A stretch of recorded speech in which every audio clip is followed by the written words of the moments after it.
The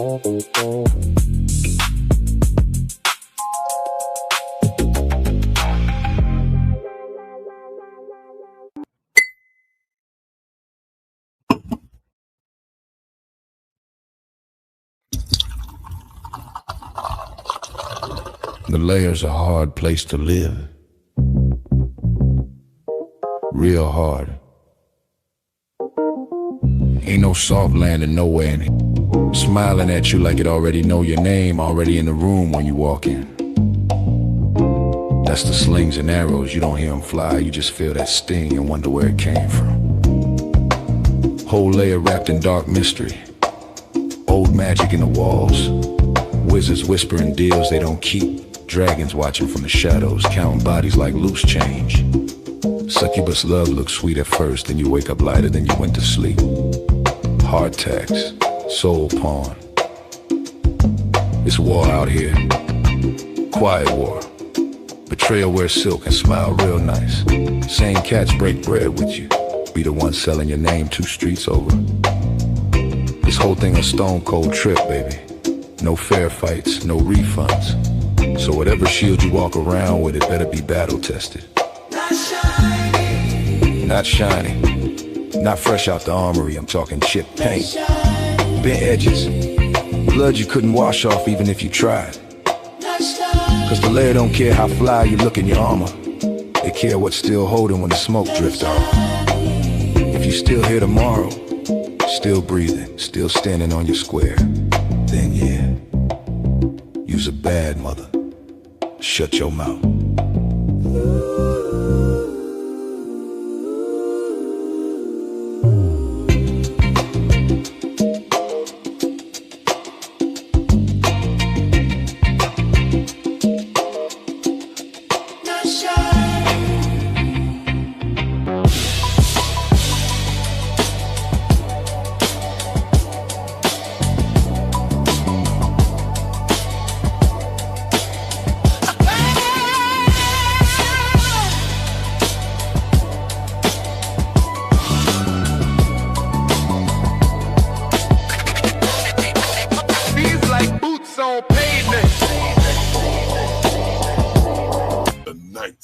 Layer.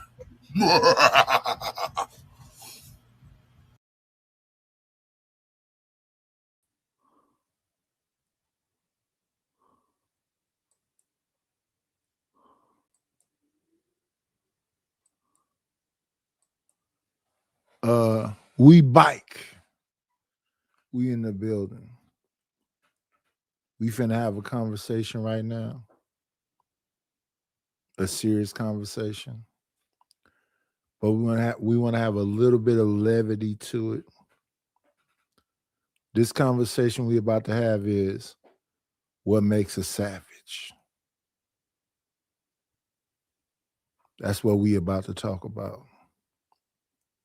But just a little bit of levity before we get into it.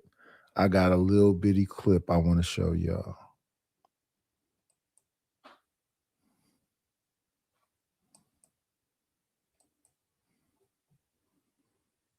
Ben the Don.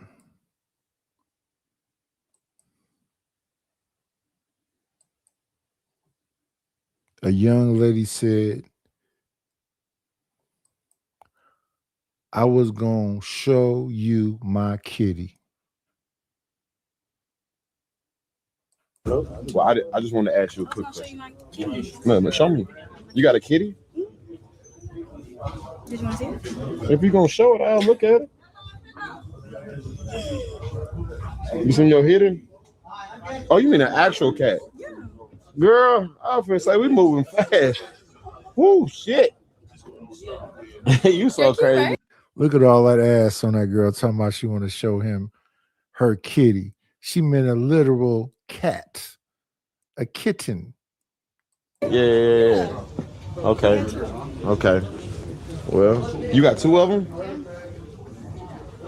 She has 2 kittens with all that ass. If she walk up to you with all that ass and say, oh my goodness, I want to show you my kitty. He said, fuck it, yeah, let me see what it is. I'm right here. You need me now? All right, hold on, let me go ahead and tell some. Well, I just want. Shout out to a woman that wanted to show a young man her kitty. Shout out to all the shout outs. But as I was saying before, we got a different situation going on here today. We finna find out what makes a savage. I want to play one song also before we even get into it. Give me 1 second, y'all, please, please. The second version of Rogue Sees People song. I forget. I think she said it was a grandmother, somebody that had this song. Here go the second version though. How do you spell love? Let's play that and then we're gonna get right into it.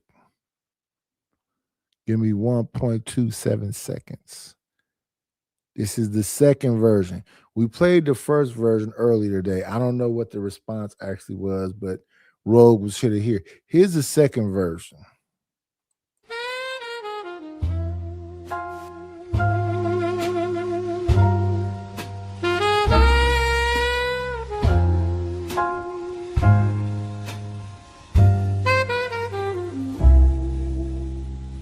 I met a man on a summer night. Didn't have to say too much, it all felt right. He smiled at me, said, take your time. The sweetest kind of love ain't hard to find. He said, don't let your eyes fool your heart. The real thing shines when the lights get dark. Every little word she whispered low made me leaving forevermore. Diamonds fade and roses fall, but true love keeps standing tall.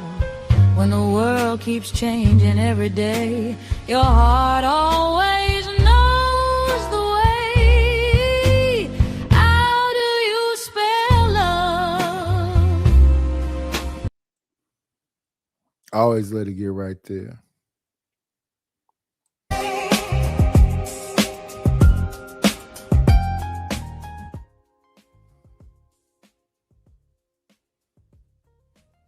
I got to introduce my guests. You know who we got in the building. This is what the conversation is about tonight.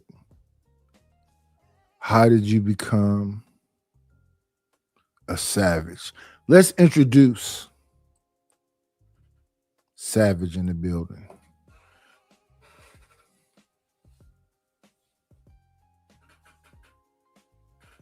You know how we got to start it. Dude. We want to hear about the young savage, where you come from, how you grew up, how you decided to be the savage one. So what do you want to ask me? When did you first be? Did you know you was a savage when you was a young one, or was you just? Dude, when I was young, I didn't even know what the word savage meant. To be honest with you. Tell me where you come from. What city? What state? New Haven. New Haven. Yeah. Was it a peaceful childhood, or was it a struggle to survive? There's a little bit of both. Tell us about it. We want to listen, Savage. We want to get to know you. It's going to be a respectful conversation. We want to see what made the man. The bartender, the bodyguard, we want to have a relationship and understanding who this man is that's standing in front of us today. Somebody learning, that's what I know. But when I was younger, to be honest with you, like I Let me can't say. let me ask you this, because was you the kid at school that tried to protect everybody? Yeah. And I got a story about it too. There was actually really young. There was this kid, and I still remember his name. I think it's like Tim, and he had this that walker thing, and because his legs were disabled, and he still was like not right up there a little bit, but they used to bully him all the time. He was your friend? He wasn't. He was just a good kid. He was smart. He got good grades, and we weren't. I never really hung out with him. I talked to him once in a while because I like to talk like people like that to see how they are. You know what I mean? How their mental state is. So I saw him getting bullied, like running in front of his locker.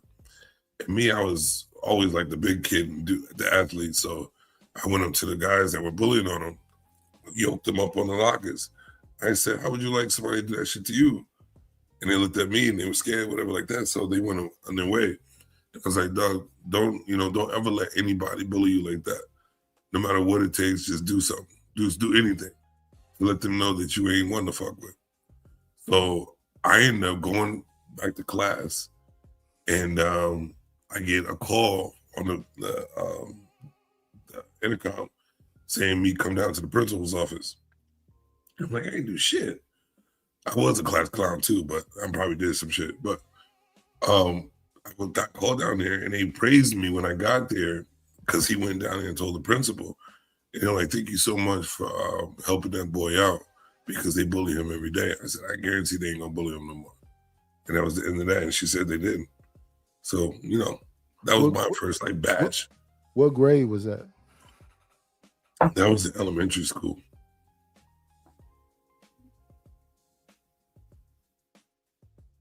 I don't know. Elementary grades. So you wasn't a bully. You was I was a bully. You was capable, and had a good heart. Yeah, I don't even know why, bro. That's just me speaking today. Why I got a good heart, but damn, can't stand it. We just want to go through. We just want to take it, step by step as we go through whatever. Elementary school. And it's about you. It's not about me today. It's about you. You said, what's that? Is that New York? New Haven. New Haven. Where's New Haven at? Connecticut. Wow. Is it country? Is it rural? Is it city? It's more city life. Fast paced. It's like it's usually compared to New York as a small New York. So it's a city life. A lot of they call it gun wave in New Haven. I know. I've heard it before. I've heard it gun wave in New Haven. What was your friend group like? Did you have friends or was you a loner? I always kept like one or two friends. And it's usually people that we relate in the same type of mindset. All we want to do is exercise and ride bikes and explore some shit. What years we talking about? This is talking about. All right, so you want about friends, right? People I kept close. No. What years was this? When was this that you was elementary school? Your friend group? Is this the 80s, 90s? Well, I was born in the 80s, 82. You born 82? Okay. Yeah. So I'm 44 now. So we talking about late 80s, early 90s. So like early 90s when things were popping. So when I think about late early 90s, I'm thinking about MTV, skateboarders, WrestleMania, Kung Fu flicks, all and all day. That. So that's what I'm trying to say. Tell me about your situation. What were you into at that young age? Shit, I was into sports. Well, not like watching it. Was Hulk Hogan and let me see, Hulk Hogan. Hulk Jimmy Hogan, Superfly Snuka, Andre the Giant, and the Animal, Ravishing Rick Rude, Macho Man, Andre the Randy Giant. Savage. Oh yeah. Oh yeah, my favorite was Ultimate Warrior. Ultimate Warrior. Yep, that was my guy right there. All that energy, you're just like, but you couldn't stop him. Yeah. We want to get to know what made a savage a savage. And during that time, I know it was about kung fu flicks, Macho Man, Hulk Hogan. What was it? It was two brothers. One came out with the big black hat on. He was supposed to be a dead man, and he had a brother. Yeah, Kane and Undertaker. Kane and yeah. Man, I used to watch wrestling hardcore, bro. We used to go to the Coliseum in New Haven to see some of the wrestling matches. WrestleManias. Yeah. Yeah. It was the shit, man. That's the 90s. Mm-hmm. Late 80s, early 90s. Definitely. So we talking about VHSs right before we get into DVDs and CDs. Right. Way before, actually. So you looking at the them DVDs about the tunnel, DMX, Jay-Z, tell me about what life was like as a teenage savage. Oh, teenage, we're gonna skip some shit. So I would say at 13 is when I wanted to try everybody because I was strong. You know what I'm saying? And I even tried my mother at that age. That went wrong. But I was just like full of energy. You know what I mean? And I was seeing a lot of things that didn't match up to what I was thinking. But that was like onto the side before I got to where I am now. But it was all about sports.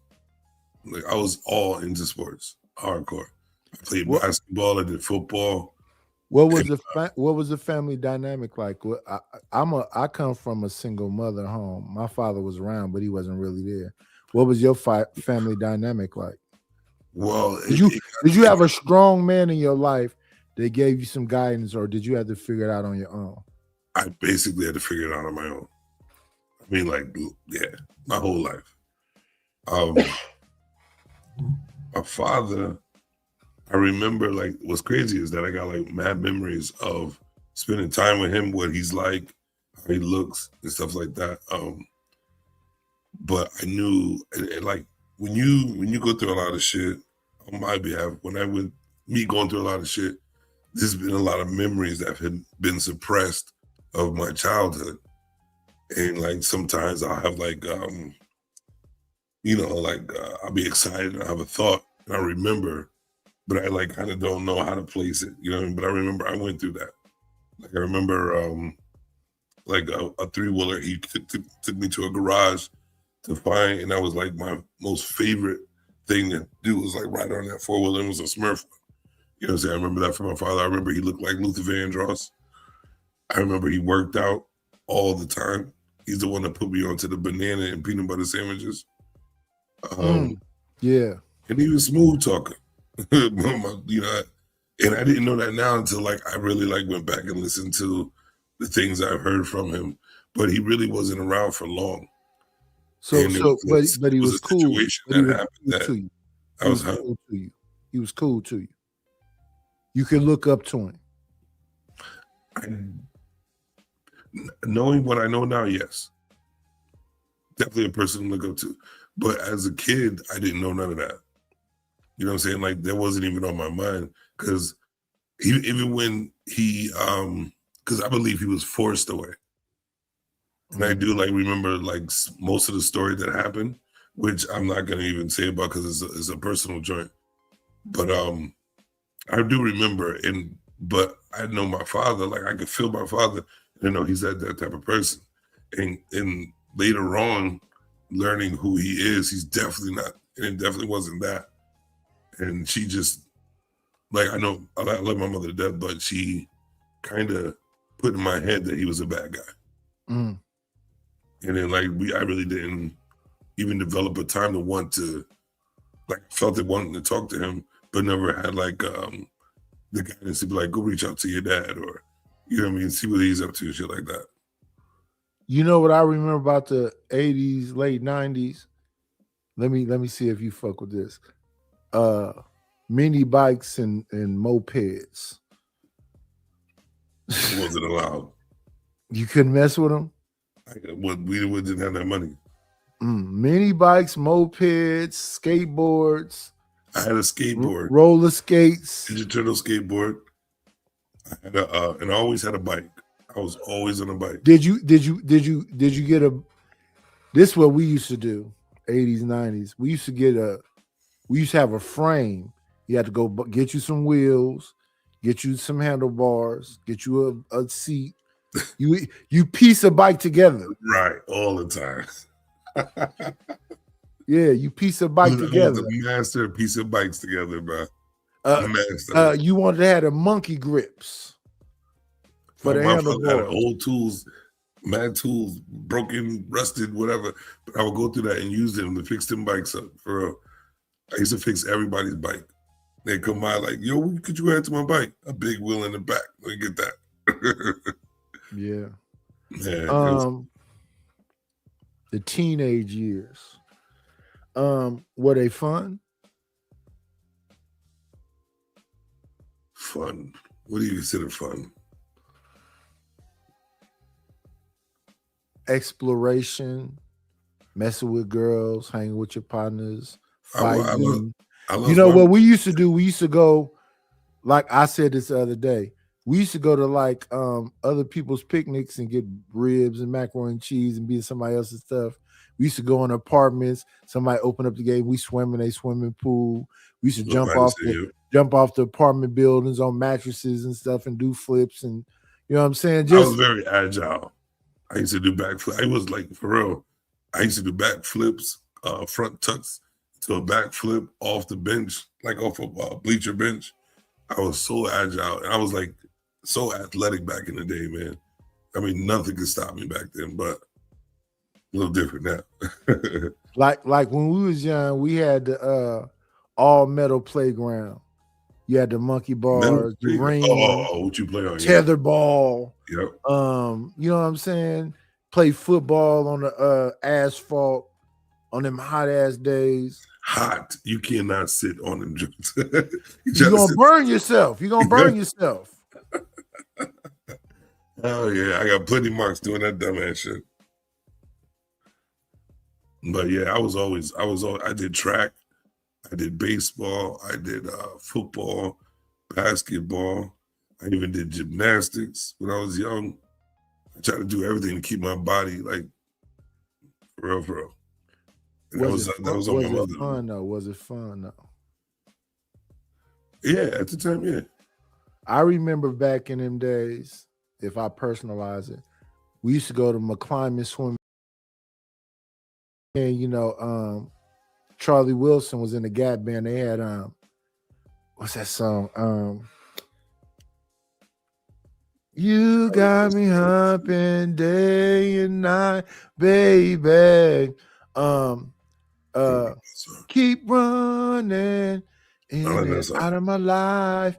It was a lot of great music, a lot of fun, a lot of energy. Yeah. Fights wasn't really serious. We fought a little bit. You know, we went through our things. What was it like out there where you was at? So who was a big musical influence? My mother all day long. Like I only know old school music because Isley Brothers, Luther Vandross. We used to hear it Isaac every Hayes, Saturday and Sunday. Curtis Early morning, she likes Mayfield. to clean on Saturday, fix it up on Sunday, and we wake up to Gladys Knight. We wake up to Freddie Jackson, Patti LaBelle, the Temptations, even Christmas. Temptation was a big thing in Christmas. You know the Temptation album? Yeah. So that was my shit. Great music. Yeah, Great and then music. my mother liked to put us into like activities where we're doing like singing or talking just to get us out there, whatever. And we were so embarrassed when she did this shit, but whatever she said we had to do. So she ended up like teaching us how to sing. You know what I mean? Like how to use our voices. And she ended up realizing that I could sing, my little sister could sing. My older sister couldn't sing. Tell me about your family dynamic. You got brothers, sisters? Whew, my family's huge. But the ones who were around me the most and I grew up with were my sisters. So mostly girls in the family, mostly girls in the family? There's a lot of boys, but they were with my father. Okay, so you got stepbrothers. So I got stepbrothers, a lot of them.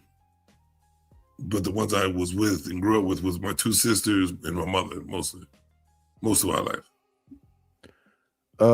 Were you protectors of mom and the two sisters? Super. Did you have to be, I don't like this term, I was everything, husband. Bro. Did you have to be the man of the house? I'll say it that way. I didn't know what that meant, but I knew my role and I played it well. You know what I'm saying? Like, I'm not gonna like say some shit, but women like to, date and shit like that. So whenever she would be interested in a dude, and she wasn't out there like that because she'd rather be alone. She's an Aquarian like I am. Oh yeah, we both Aquariuses. Bro, yeah. You know the thing about Aquariuses really like to be alone, unfortunately. I just learned this recently.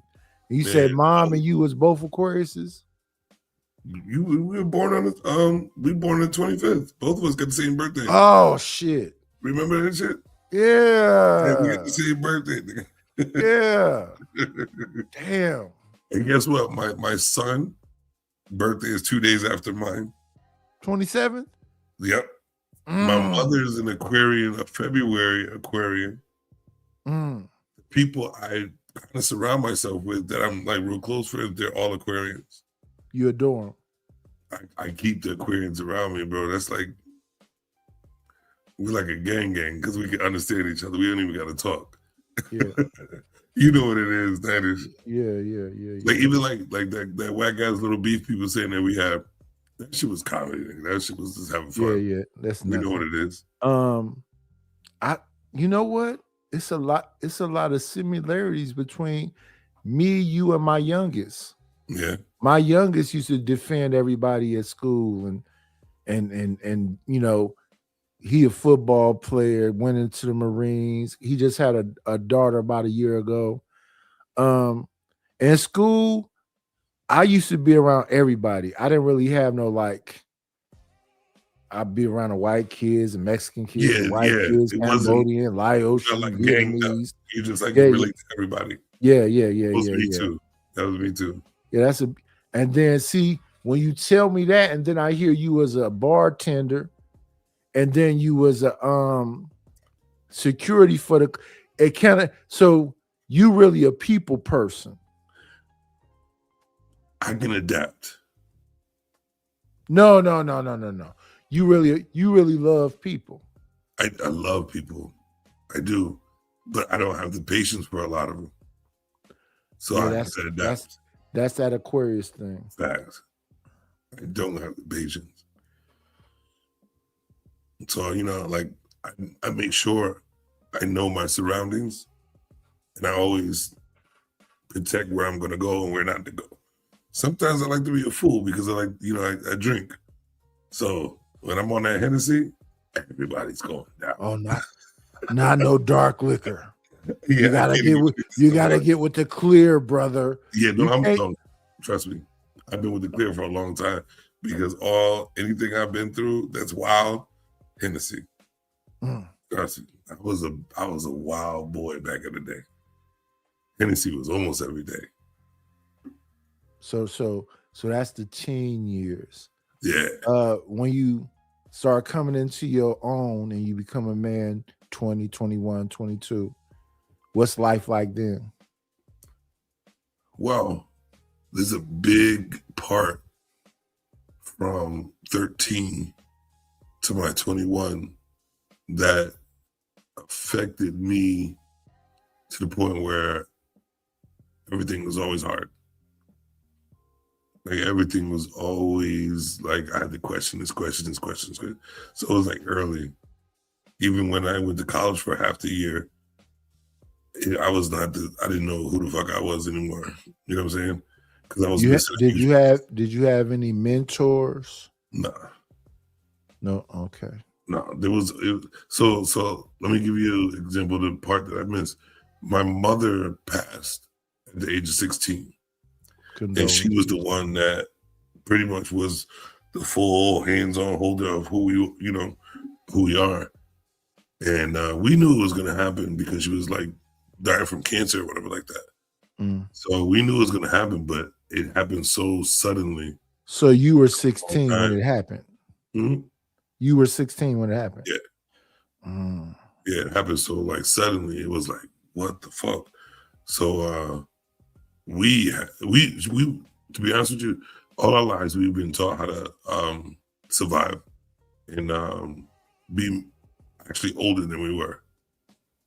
Like even she had us homeschooled after school from my sister because she was in like a whole bunch of grades, 3 or 4 grades more ahead of us. So she was learning everything, and she also wanted to keep her head clear of teaching and learning at the same time. So she homeschooled us after school, like at least every other day of the week. So I got to ask you this question. Was she like a shero to you?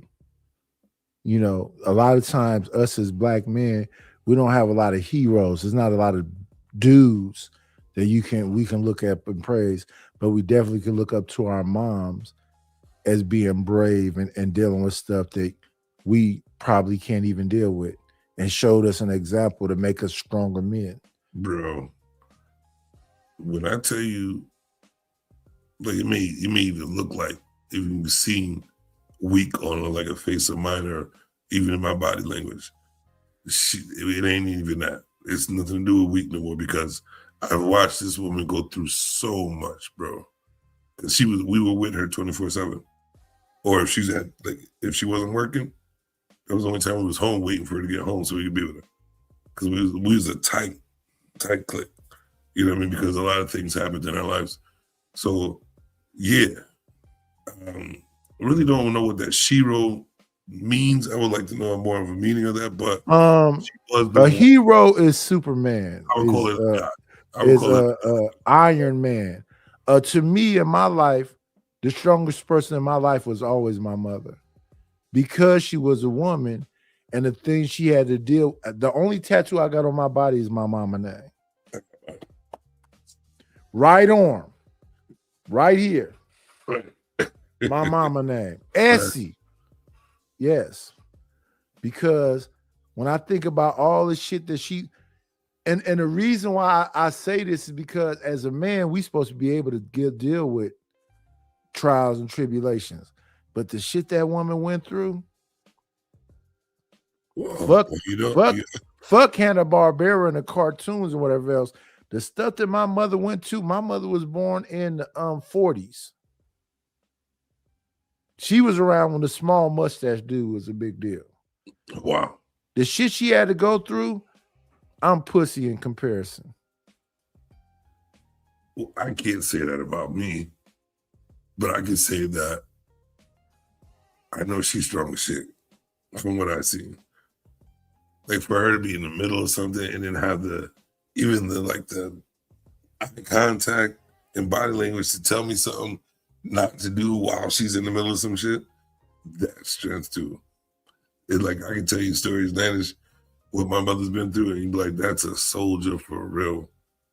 To the very end, she was. You know what I'm saying? But I wouldn't take nothing from my father since I didn't know him too well, because knowing who I am. But you said you lost him when? When did you lose him? To be honest with you, I lost him like 2 years ago on my birthday. Oh, so he was around. He was around, but he wasn't like around for most of my life. You know what I mean? But every day I can tell that I'm like my father. Even hearing stories, I'm like, I'm following the same goddamn path. You know what I mean? So it must be in the blood like that. So We jumped out of teenage years and got into your early 20s. Um, what kind of jobs was you into in your early 20s? My first job was at Sears Hardware because they said about lifting, and I was very strong. So I'm like, I can do this all day long. So I got like a warehouse job, and I was proud of that shit. Um, and I rocked there. I was early all the time. My mother told me to work and get that job done. You know what I'm saying? Because we was always working around the house too. So when I got a job, I was a hard worker.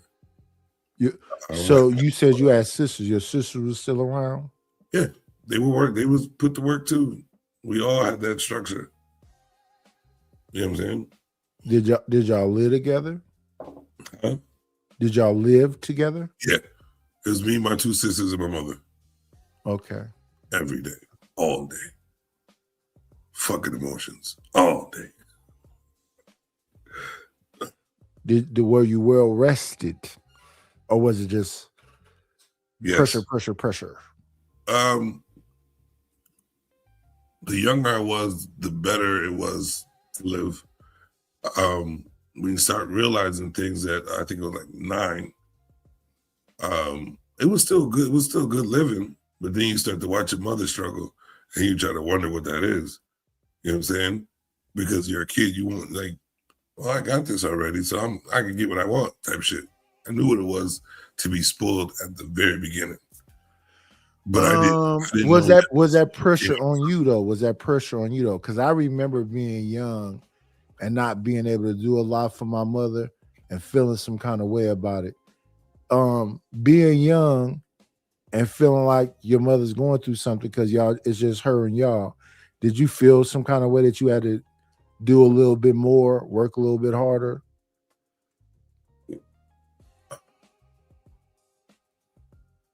It depends on what harder was, because to be honest with you, I didn't know too much.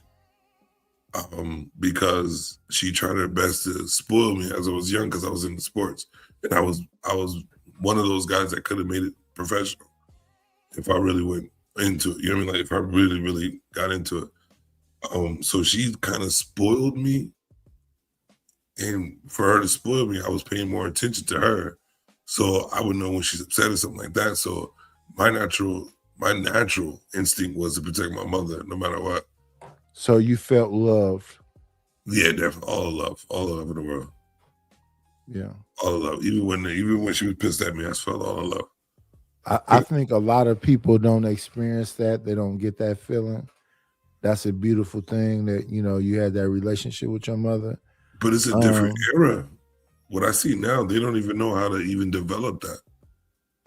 You know what I'm saying? Like in the 80s, like we just came from y'all struggle. And we realized that, and we were trying to do better by accepting that struggle. So she taught us totally different than what they teaching these motherfuckers now. And also, her father was around for a long period of time, and she lost her mother early, at almost like the same age that I lost my mother. She lost her mother. That's crazy, right? So she had nothing but her father. So she did sit down and have conversation with you, and try to encourage you. And make you a good man. Yeah, I would say like she didn't, like no woman's gonna know exactly how to raise a man, but due to she had her father for a long period of time and he was in her ass 24/7, we knew that because he was punishing me when he was around. So she had that structure from a man, so she kind of knew who to go to when it came to me and how to put me in my place. Because she used to, if I was really acting up, because I had mad energy, bro, she would send me right to her father. And I would realize then that I need to change the fuck what I'm doing. Because he was like that dude. You know what I'm saying? He was the man. Nonchalant dude, but everybody knew him and loved him. I think those those people are missing in current times. Those grandfathers, those uncles, those mothers, those people is missing in current time because My mother could come out. I'm in the middle of a fight. I might get punched in the face again because she tell me stop, and I'm just gonna stop because she said stop. That's how important she was to me. I never wanted to disappoint my mother, my grandmother, my great grandmother. I never wanted to disappoint them women when I was younger. What age though? Because when you reach those teenage years, you like kind of like fuck that disappointment. I want to say 10 and 16. 10 to 16. Okay. Yeah. 16, 17, I'm violating because I'm outside now. Well, I had to do that earlier because, like I said, she passed at 16, so I didn't get to really get that I'm growing up experience with her or a father. You know what I'm saying? Yeah. I got shipped to my father when I was 10. I came back home to my mother when I was 14. I was out in the streets when I was 14. As soon as I got sent back. After the jobs doing the physical stuff, when did you get into like the bars and restaurants and bodyguarding and security and? Well, so I ended up going to college, CCSU, for football. Mm-hmm. How old were you? What age? That was 17 going on 18. Mm-hmm. So I went to, going there for football. But this was like, I was still in my rebellious years of losing my mother. How tall, what weight? 6'3". 6'3". I'm 6'4" now. What weight? Now my weight is at. No, back then. Oh, back then. Oh shit. Because you said 17. 17, I'm 6'2", 230. Like 17, 18, yeah. Yes, I'm 17. I'm 6'2", I'm 230. So I'm 6'4". Actually 6'4" going to college. And I was 290 solid. Okay. Like nobody. That's a big kid. Yeah, I was a big motherfucker. I used to get when I played baseball and basketball when I was 9, I had to bring my birth certificate and like social security card. Oh, so they did you like they do the Dominicans. You gotta prove your age, big old guy. Who are you? How is this a grown man playing or is this a young man? Exactly. I was a beast, bro. I was a beast. Straight up. Oh shit, you smoking a cigar? What you smoking? It's a blunt. Shit. I don't smoke in my living room. So I was in my room, like living room upstairs. And I smoked. No. This is Savage. This is an interview. This is an interview about you. About your life and what you went through, and not about me. It's about you, and we want to have a good interview, so we can clip it up. Let's do it, and see that y'all try to make Savage seem like he's just a big old brute, but we didn't heard up here. He's a loving man. He cares about people in general. He said not just black people, all his friends when he was younger. We talking about the 80s, early 90s. When it's all about like skateboards, skating, biking, I remember back then. We used to have to get different parts from different places. We used to piece our bikes together and make ramps and do jumps and goofy stuff. I remember being young, jumping off the roof on mattresses, breaking into apartment buildings and jumping a swimming pool. Yeah. That's what we want to have a conversation about, joy and humanity. Joy. I be listening to some of you young people today. Y'all sound miserable. Well, so speaking of joy, I've always been that person that always turns my negative into a positive, though. Yeah. But I always try to realize that negative and why it's always around. Yeah. You know what I'm saying? But That's why I love living, no matter what happens, all the bad, all the good. I love living because I can always turn my negative to a positive. I love that shit. Yeah. That's why I don't even understand why most people be like miserable that long. They like it. They have a relationship with misery. Yeah, They don't really celebrate joy. I'm a person that celebrate joy. got to, When I think about being young, I think about getting on the 40 bus, going to Eastmont Mall, and trying to get at least 10 phone numbers before we go get back on the bus coming back home. We're gonna call probably about 3 of them and try to say all the cool stuff we know how to say. I remember going. Yeah. I remember going and breaking in the Fremont swimming pool, going to McClymonds swimming pool, going to different people apartment buildings swimming pool and swimming. I remember you said you as an acrobat. We used to do the flip flop tuck flip flop on the monkey bars. We try to do a couple little things and whatever else. I remember walking around in the 80s with some cardboard and some linoleum trying to break dance. Nah, never did it. Yeah, man. But I was a dancer. Like I would always be in the center. Fuck all that. Move everybody around. Let me dance. Like the reggae dance, especially. Okay. Reggae music. Center of attention. Let me see. Back then, what we had Bob Marley, we had Steel Pulse, we had I was at the end of those. I was actually right. Celebrating. So you was doing the Shabba ranks. Okay. Shabba. What was my guy? Mad Lion. Yeah, Mad Lion. What's the girl's name? Shakit. You know what I'm talking about. She sing no. Yeah. Don Penn. All that shit, man. I just loved like dancing to that shit. I didn't even know why I wanted to be at the center of attention. I just followed whatever the fuck I felt like doing. Are you a part of that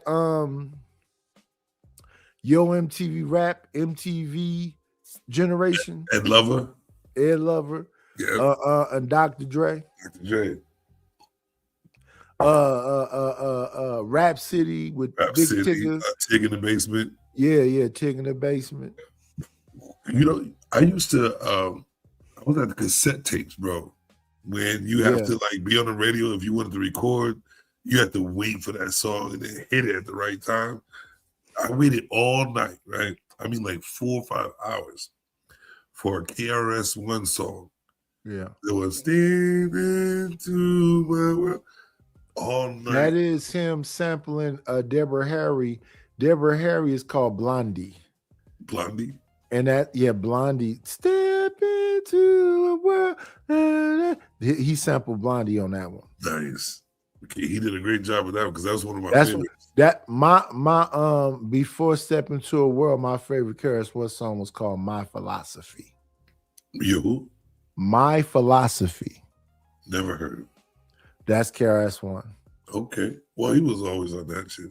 Yeah. My first ever hearing KRS. See, where we was at, you couldn't get hip hop. We had one station, and it was hella staticky. It was called K-Pool. It came on at midnight.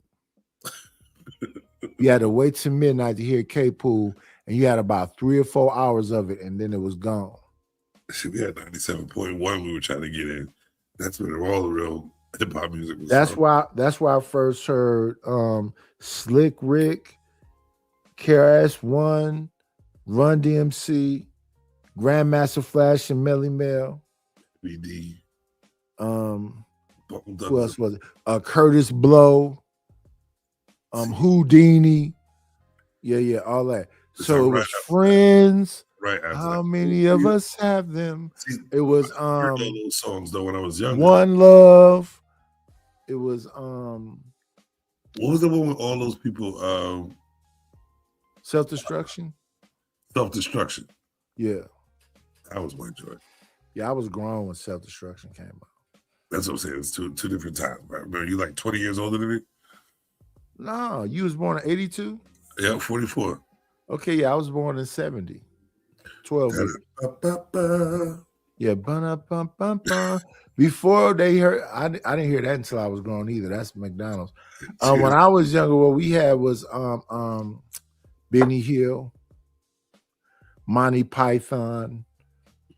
Saturday Night Live was John Belushi, Diane Aykroyd. Yeah, I'm a little bit older. Yeah. I was almost a teenager when I first saw Eddie. Eddie Murphy came out when I was like 14, 15. I wasn't allowed to see Eddie. we like she kept shit strict in the motherfucker, bro. True. Yeah. We weren't allowed to do too much. I was 14 when I first heard Too Short. That was actually my sister, my older sister. She used to put us on to all the music, like the bad. Well, I'm not gonna say bad now, but all the like the explicit rap music. Yeah. My mother was a music person in my family, and my big sister was a music person. Yeah. When I was around my big sister, that's where I heard Loose Ends. That's where I heard Slave. That's where I heard the Ohio Players and all of them. And then my uncles is like 5, 6 years older than me. They was the ones that told me about the Dramatics, the Stylistics, the Temptations, and all of that. When you was in your teens, what was the big music in your teens? In my teens, I listened to DMX, Bone Thugs and Harmony. To be honest with you, I was so into Motown and old school music. Like rap was like, okay, when I'm working out or do something like that. So who at Motown was you into? Well, Smokey, Diana Ross, Temptations. There was Nat King Cole. I listened to Kool and the Gang. I listened to Cameo. Mm-hmm. That's like the type of music I like. You know what I'm saying? Like the type of like I think they call that electro funk. Funk. So the Ohio Players and just like Candy. Single, I'm living a single life. Rick James. Rick James, definitely. Yeah. That's like electro funk. It wasn't really pop music. Cause them dudes was the groups you naming, you gotta think about it. Rick James had a glitter wig on doing snorting powder and messing with a lot of, prostitutes. What was that dude's name that was with Prince back in the day? He had he was the one that used to do the little James Brown type moves. Are you talking about Morris Day? Morris Day, yes. That's. Do you understand that Prince had pre-recorded all that music? He just gave the music to him and they just performed it. The Time never made their own music. Prince made all that stuff. I believe it. And Morris Day used to just imitate Prince's alter ego. Because when Morris Day wasn't there, Prince used to do the Morris Day thing, the James Brown thing, and the fix my hair, and the whole. What people don't understand about Prince was an amalgamation of James Brown. Who made Tutti Frutti? Tutti Frutti. Richard. He was an amalgamation of James Brown, Little Richard, Fred Astaire, him and Michael both. They were students of the game. Yep. So Michael was doing James Brown, the Temptations, Fred Astaire, Sammy Davis Jr. He was doing, and where I always talk to people about this. Do you know where Michael Jackson got his scream from? His what? His scream.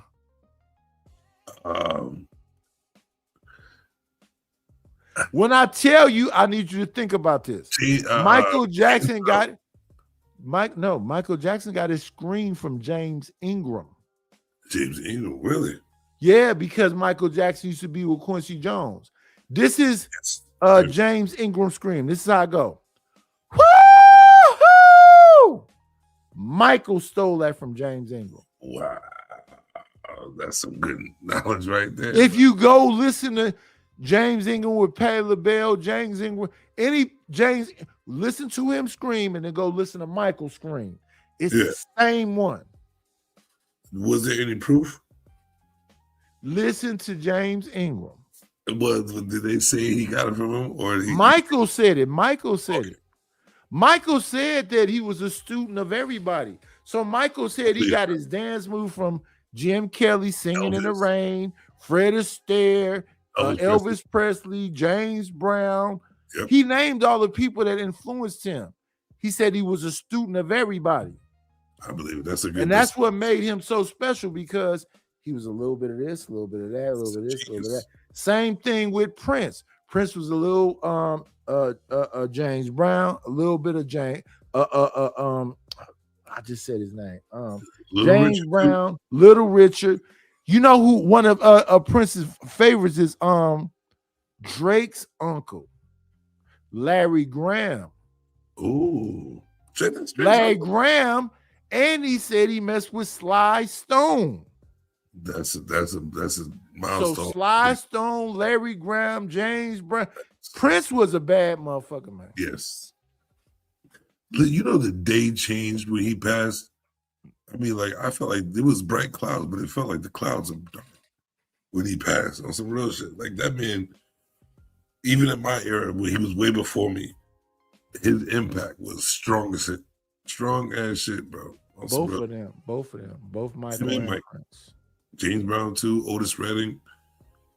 Yeah, I love Otis Redding. You naming the greats: Luther Vandross, Curtis Mayfield, Isaac Hayes, Barry White, Johnny Gill. Just and Johnny. Let's praise Johnny because Johnny is still alive. Right. But Johnny is a balladeer, and it's very. The other person that was a balladeer, and I miss him. I don't know what happened when he was Jaheim. He became a drug addict, didn't he? But he's a balladeer, though. He's a special person. Gotta find my way back. He's a special person. It's very special. Yeah. What's the new verse? Who's the new Johnny? Who's the new Jaheim? It don't exist. I'm trying to be the new Barry White, Jaheim, Lou Rawls type. All you gotta do is sing. I do sing. You see my clip? All you gotta do is sing. I sing all the time. All you gotta do is sing, brother. All you gotta do is sing, man. Sing with your heart and spirit, and make people go, "Oh, damn it!" when they hear that voice. You know who be trying to do it, but he be bullshitting? Who is Corey Holcomb? But bullshit, yeah. Because I've heard him. He got the voice, right? But he be bullshitting. He don't. It's really his lane though, but he be bullshitting too loud, like you said. Yeah, definitely. But he got the voice. Corey remind me a lot of Gerald Levert. Eddie Levert is the god. Totally different. Eddie Levert is from the OJs. Eddie Levert is the god. Last night, me and my woman, we cried together. Said we. Let Eddie get on it. We waiting for Eddie part. The next best thing to Eddie is Johnny. I think I can see that. The next best thing to Eddie is Johnny Gill. I can see that. Hey, it is what it is. I love, like, music was my thing though. Growing up, music would always be a mode or a mood, and together at the same time most of the time. 80s, 90s, 80s, 90s. Dictated. 80s, 90s, 2000s. What's your favorite era?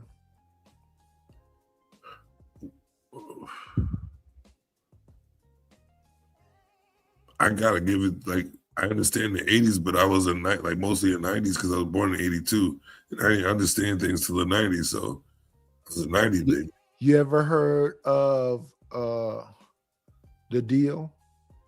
Who? The Deal. Nah. Babyface was in The Deal. Really? I only think of you on 2 occasions. That's day and night. That's The Deal. That's Babyface and L.A. Reid. And I like Babyface. That was my shit. Yeah. Babyface tried to do an album with Anita Baker. Then he went and found Tony Braxton. Tony Braxton was supposed to, be a replacement for Anita Baker. So when you listen to Tony Braxton, you should kind of hear a little bit of the Anita Baker, but she's not Anita Baker. But I love Tony Braxton too, though. Listen, I went to karaoke this Sunday, right?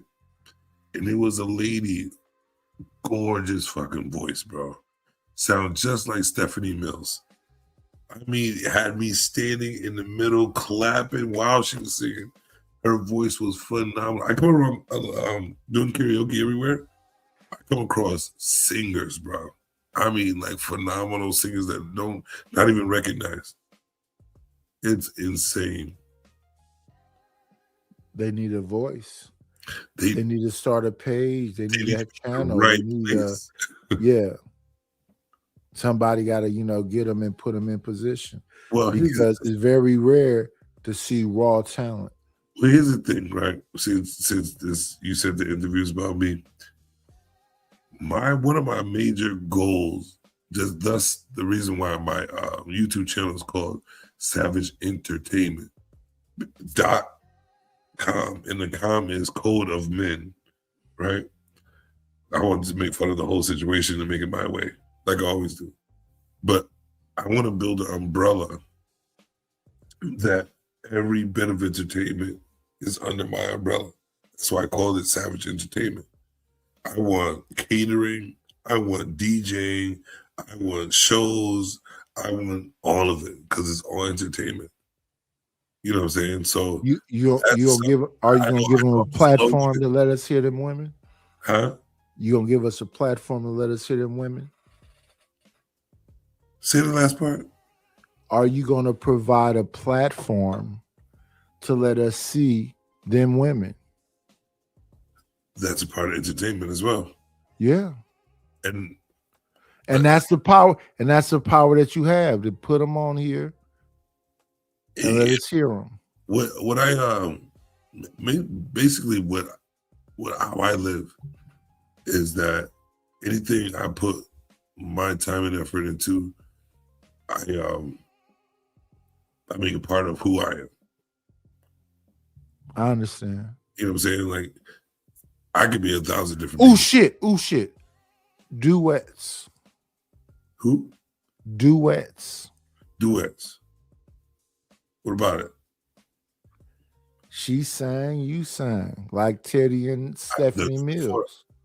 I even set up like Rick James and Tina Marie, like Johnny Gill and Stacey Lattisaw. You know what song I do that's a duet? Time of My Life. I had the time of my life. Okay. The person that I always sing that song with.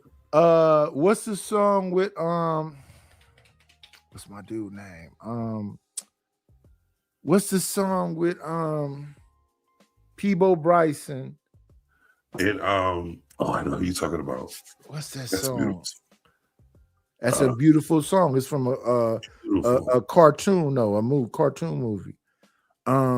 Really? Damn. I like to see that. You and somebody sing Peabo, and who is that? But here's the thing, right? I can sing, but I heard you. My voice it's more bass and tenor. So like I've heard you. Yeah, that's why I say I'd like to see some duets. And I named specific people. When I said Johnny Gill and Stacey Lattisaw, Peabo Bryson and Patty Austin. Johnny Gill is still higher than mine though. He in that same similar range though. Almost. Similar range. Similar range. I would just have to develop my style of singing that part of the song. Similar range. I like to hear Your Register. I like to hear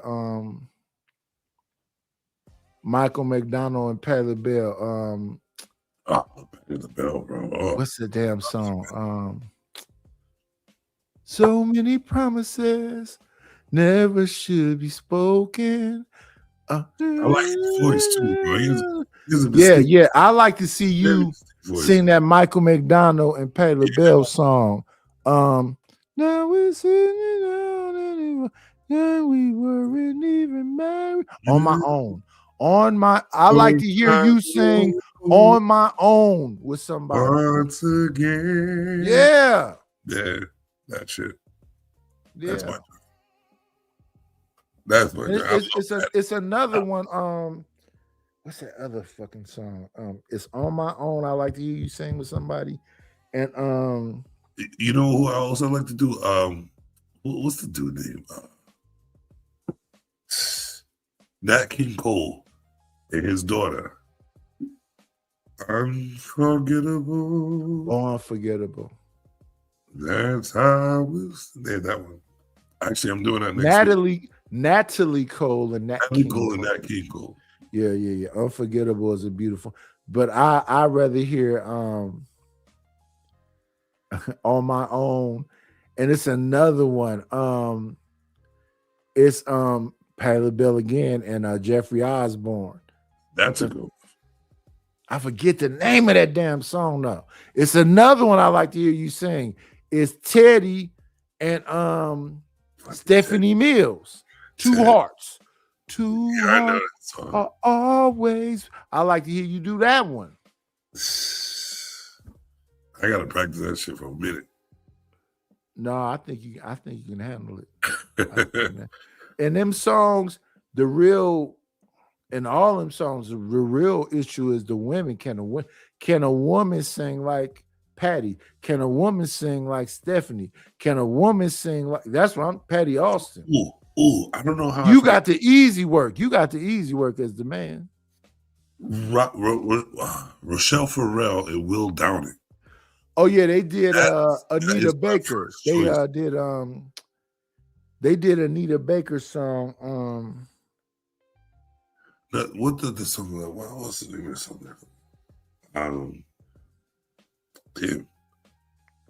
Damn, they did Anita Baker's song. Will Downing, Rochelle Farrell, not Luther, and Kim and Michelle Farrell. Kim who? Kim. What? That's a dude. Kim and Michelle Farrell. They sing. They did a tribute to Anita Baker, and they sang. Let me see. Oh shit! It's Michelle Farrell, Will Downing. Nothing Has Ever Felt. I know that one too. I know that one too. That was the Michelle Farrell and Will Downing song. But it's a Michelle Farrell and Kim singing. So we've danced, lover, dance away to smooth romance, and we sing like a song every day, every way. My heart, 'cause it's torn all apart. I can't wait. I can't say. I had to say. I can't believe that you would do me this way. Don't you understand that I'm in need of comfort, the comfort of your hand in mine? Damn, Anita Baker, what's that song? What I feel inside, I'm in need of comfort. Whatever that song is, that's Will Ferrell and Michelle Ndegeocello. But for me to be the age that I learned this song at, it was Michelle Farrell and Will Downing. Nothing Has Ever. That was my first song that I ever learned. Michelle Farrell and Will Downing. Will Downing. You know, when you said Michelle Farrell, I was thinking of Michelle Ndegeocello. That's what I was wondering what you was talking about. Yeah. When you said Michelle, I know who Michelle Farrell is. Yeah, she had now that you can't find a female to sing like her. It's rare her voice, especially that song. And that's the thing about them women from back in that day. So you had a lot of very unique female voices. Yes, You had Aretha Franklin, you had Anita Baker, you had Michelle Farrell, you had Michelle Ndegeocello, you had Chaka Khan, you had Gladys Knight. There was so many unique, very see. This is why I think this is why I'm not understood mostly, because I'm the cusp of the past and the future. You had Mika Paris. You know what I'm saying? It's like we saw a bunch of bad. I saw the strong women, and I saw the destruction of strong women. I saw strong men trying their hardest, and the destruction of strong men being destructed. You know what I'm saying? I see, like, I'm in the cusp of that in the 80s and 90s. So it's so hard to like even talk to some people because it's either that side or that side. Nobody wants to understand. I think of that time, the strongest voices we got is them cats from New Edition. The cats from Jodeci, them cats from Jagged Edge. After them, you got Usher, you got Chris Brown. But it's not a whole lot of people after them. But it's also those groups in like 2026. I was still in 2026. In 2026, what men artists can you say they can compare to Marvin Gaye, Stevie Wonder, Curtis Mayfield, Teddy Pendergrass, Smokey Robinson right now? Today.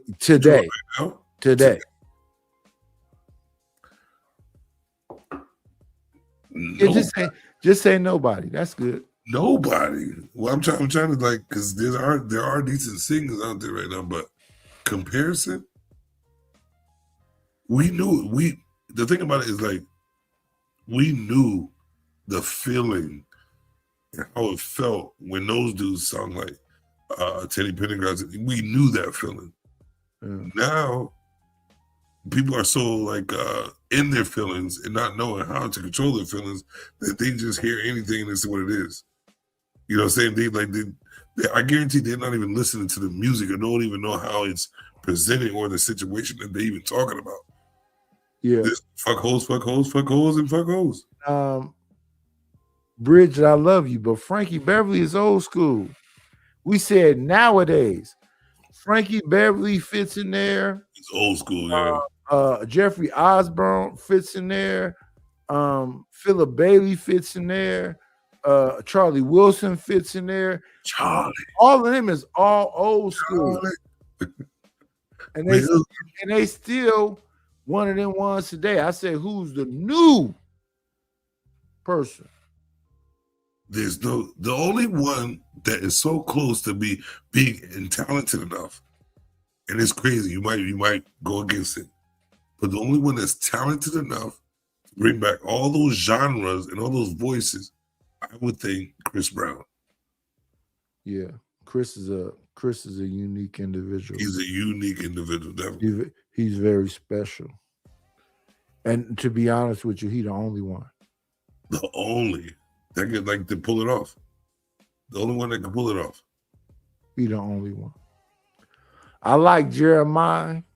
He don't make enough music. I like The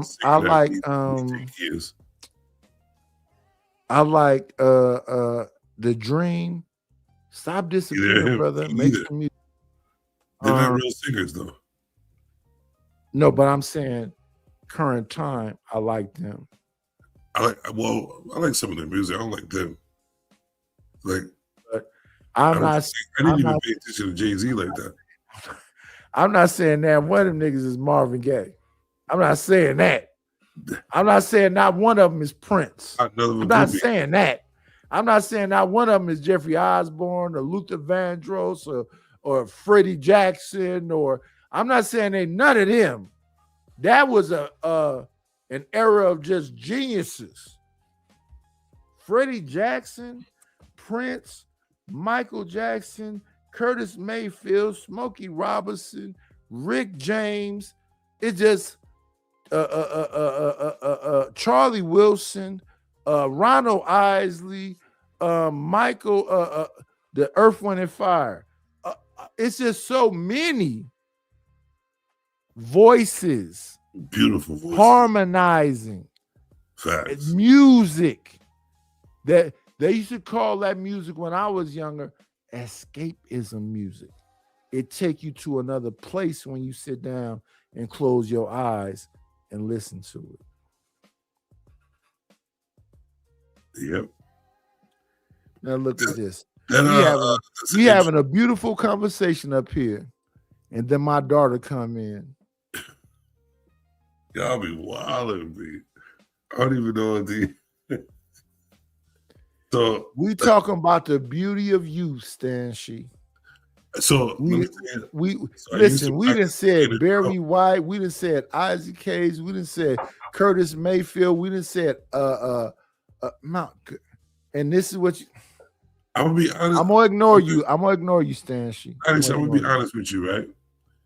At my age, in the way I do, like handle with my voice, if I was to have right management and someone who really wanted to push my voice out there, I could be the modern day Barry White, Lou Rawls, that type in that era. Can you do Bobby Womack? And I could probably do both Bobby Womack as well. I like to hear a new version of it. I would like, to be I honest would with you, like to hear a new version of If You Think right, You're that's what I'm saying. Lonely Like Now. I always thought about the new version of these old school phenomenons. You know what I'm saying? Like, just, like even like you know how R. Kelly came up with his own swag, but he had that old school R. feel. Kelly wasn't like Prince. He's an amalgamation of people.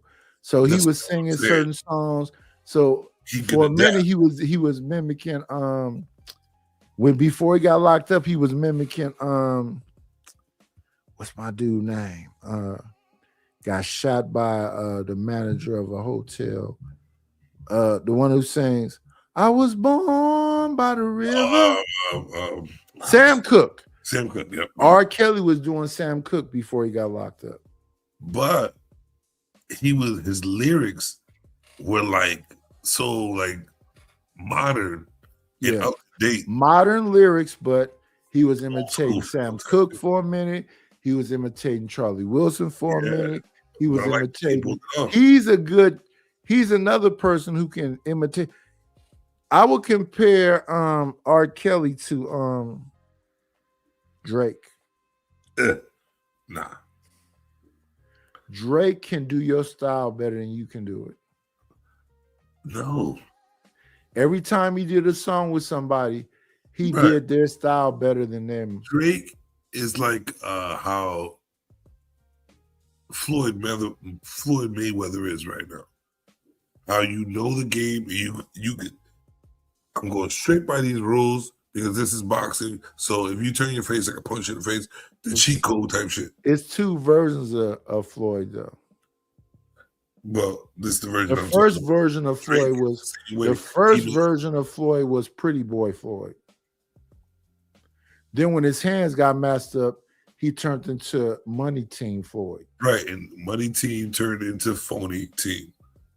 These are the by the books. I'm not gonna really box. He I'm gonna he pick wo- because I'm he- able to. he whooped everybody you ass. like, He I know whooped everybody teach me how to ass. beat He whooped everybody ass with bad hands. His hands. No, like I was just saying, I'm moneymaker now. So it's not about boxing. Because if you were about boxing, you wouldn't It should explain be something. about money only. Right. And so when it comes about money, that means you change the rules of your boxing. I'm gonna go straight by the strict rules. I get to pick and choose who I want to box. I know my stats is better. I know how to beat them. Did the paperwork, whatever. What How he's treating boxing right now. did he That's become the great. face of boxing? Huh? Did he become the face of boxing? That's money. That's Did not every- boxing. Did everybody try to follow his Yep. lead And when that's he what became the ruins face of? I don't think so. Money can be made. Listen, But listen, What listen. was boxing about? Winning. That's it. No, About- no. It's called. Yes, it was. Oh, so I'm gonna ask you a question. Have you ever heard this term right here, brother? It's What? good to have this discussion. Have you ever heard the term prize fighting? Yeah. So is it about the fighting or is it about the prize? Okay. Well, to answer your question first, it's about the prize. That's why That's that's the what first word Floyd- used. That's what Floyd did. He gave you spectacular fights that you wanted to see. Did you ever see Floyd fight a bum? A bum Bum fighter. earlier. No, I'm talking about when he became Money May. No. That's what I'm saying. He strategically I'm picked. saying he fought exciting. It's the same thing with Tyson. He fought people Tyson fought he exciting can fights, beat and Floyd that fought will make money. exciting fights. He didn't fight no soup cans. He didn't fight no. No, he couldn't. And I understand the game. You know what I'm saying? So I understand both sides. But what I'm saying is that he changed. I know fighting. I grew up fighting. So it was to survive and it was to beat, is to win. Yeah, to that's prove the life. point. We talking about business stuff. But that's what I'm saying. You can't Life say and business. we shouldn't call it boxing anymore. No. You should call it. It's called prize fighting, and it should be about the prize. And Prize it's fight. about who did he fight. Like people say now, Tyson fought a bunch of bums. They wasn't bums then. Nope. He made them bums. He made them bums, but they wasn't bums when he was fighting them. And even though they say whatever they want to say about Floyd, them dudes he fought, the particular group of people that he fought was the best in the division at that time. And it was all about money. And what did he do? He played with them. He ran around, he did whatever, and won them fights. To be honest with you, I remember when, you could say about money, but it was both. They still wanted to destroy and beat and win. And it wasn't about the money. They wanted to kill. People came to Floyd Mayweather fights thinking he was going to lose. His haters spend way more money than his defenders and the people that love him. That's why they called it the Mayweather effect. Everybody wanted to see Floyd lose, and he never lost. Sport. That's the downfall of the sport. Where did it begin from? Gladiators. How is that? How is that the downfall of the sport? Was gladiators fighting for money, or they were fighting to live? Yeah, they was dumb. No, they wasn't. So what you basically describing is called Rock'em Sock'em. No, What you're describing is Rocky. Let's just punch on each. Let's stay in a phone booth and just beat the. You're describing what's the boy name? They had 3 fights. Damn. 2 white boys. They had 3 fights, and they beat the hell out of each other. I can't think of it. Fuck it. It's a few people that did that. We want to see Ryan Garcia, Devin Haney again. No, you don't. We want to see Tank versus. We want to see Tank against Lamont Roach again. Strategically made for somebody to win on a bet. Y'all don't want to see a fight because it's not going to be a real fight.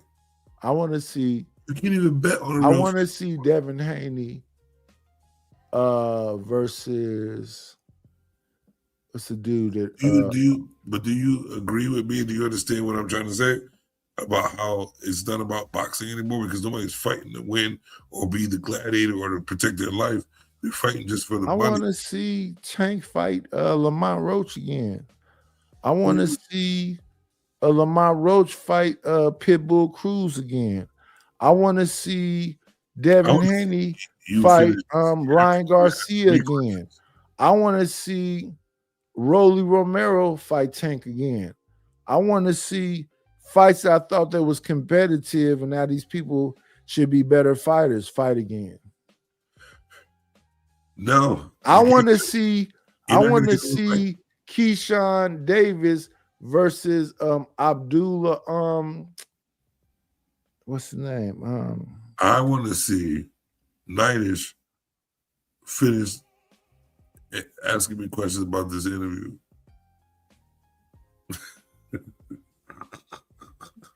We leaving out of your 20s. Who leaving out their 20s? Me. Because we talked about your teenage years. We talked about your 20s. Now we want to talk about you in your 30s. In your 30s, where did you go? You skip big time skips. No, I didn't. We saw that as your young life and your family. Talked about your teenage years and 18. The in the middle of that was a big move. Well, tell us about it. Don't let me skip nothing. You here? Go ahead. No, I was trying to talk about it, but like I was saying, like the big part of my life which developed the change, and to me, to be honest with you, I'm gonna tell you straight up, I'm like a scientist to myself.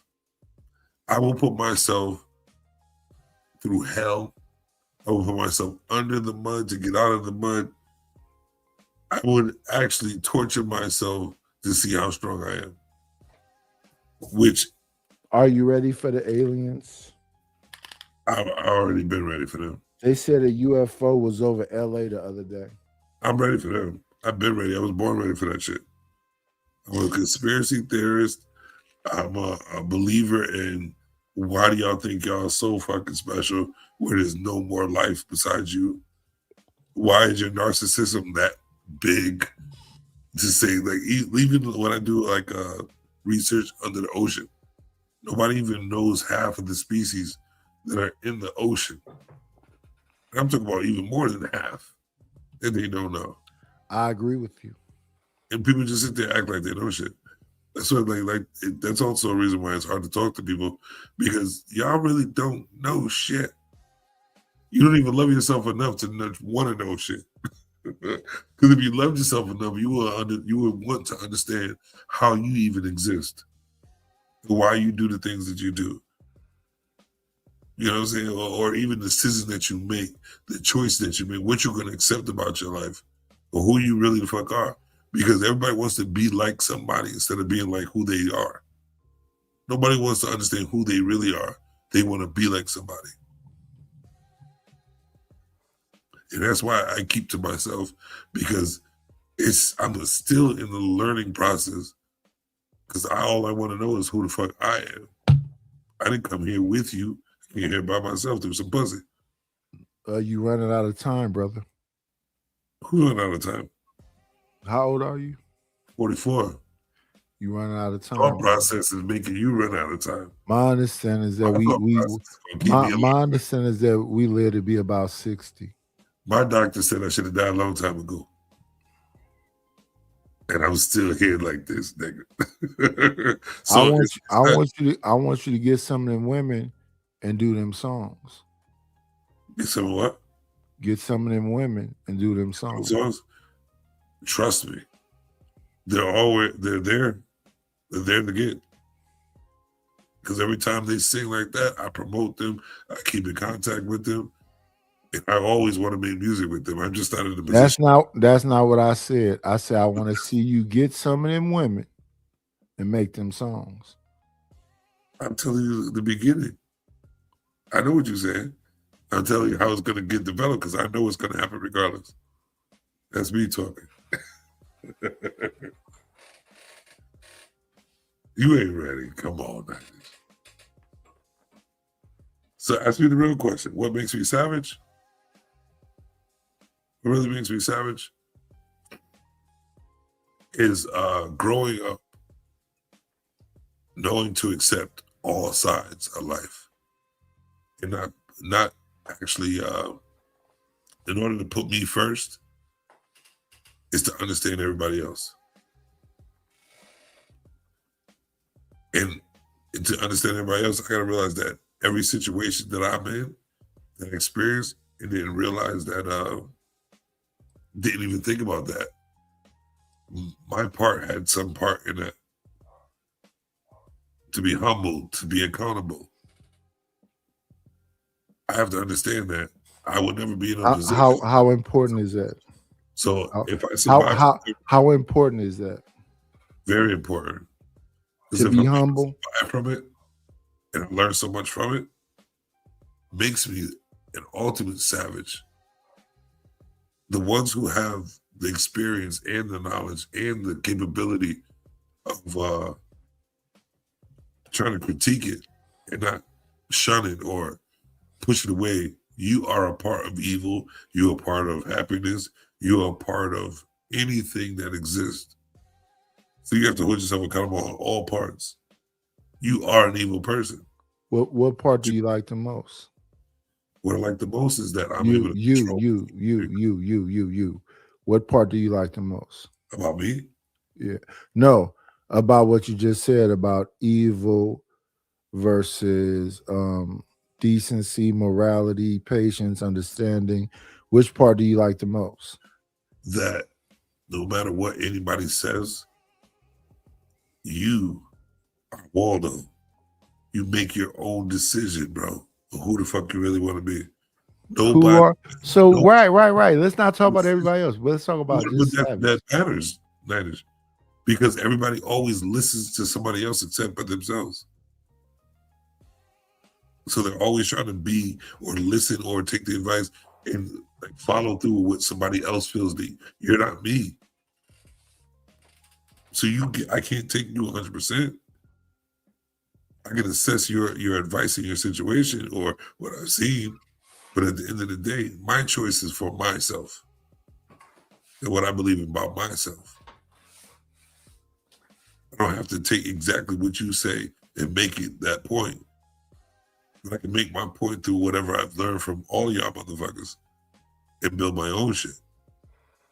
That's what we should be doing. What does that look like, though? Power. What is your vision of that, though? My vision of that is that most a lot of things are easier said than done. Yeah, what does that look like? It looks like struggle, bro. That's what it looks like. That's what it feels like. Because a lot of people can't fathom what I even just said. They can't. They won't see that even how I would even think of something like how to love yourself to a point where you can hate yourself, love yourself, know you are evil, but know that you are good. Know you're going to be good, but know I could be. Then you know you're everything. Because if I feel good about evil and also about being a great guy, that's who I am. That's my feeling. That like you can make that choice, bro. Everybody wants to think that because you shun this part of the life that you don't live that I'm living, that I'm supposed to be the bad guy. You said a gray guy? Great. Oh, I thought you said gray. He put a little bit of white paint on my brown skin. I might turn gray. Well, when I hear gray, but you didn't say that, so we can move forward. Right. I thought you were saying that you stay in the middle of. You're gray. That there's an area of not understanding. Yeah. Right. But even with the gray area, Nighters, I understand that shit too. It all exists. I can't sit there and be so ignorant like most of these human beings are and be like, I know this, but I have to like push it away because everybody else does it. It's in my life for a reason, so I got to understand it so I can better understand myself and why I even attracted to it or not attracted to it or don't want to be a part of it. Why am I reacting to something that was in my head that somebody said and I'm not realizing why it's there and why I'm focused on it? People take advantage of people literally understand themselves. That's how I know that I will walk amongst most people, not laughing at them, but feeling sorry for them. Why? Feeling sorry for them? Why? Feel sorry for them because they don't look at themselves first. They don't even try to analyze who they Is are. that a bad thing? It is horrible. It's kind of horrible. I have an empathetic part in my heart for people that look at other people first. Some people look at the children first. Some men look at women first. Some men look at women and children first. They don't put themselves first. Let me ask you a question. I have a place in my heart for people that, Right. Let me ask you a question. When you you probably don't have the memory of you being born, but you looking back and looking at other kids being born. When you're born, how do you even learn what to do the things you do? Who do you look at?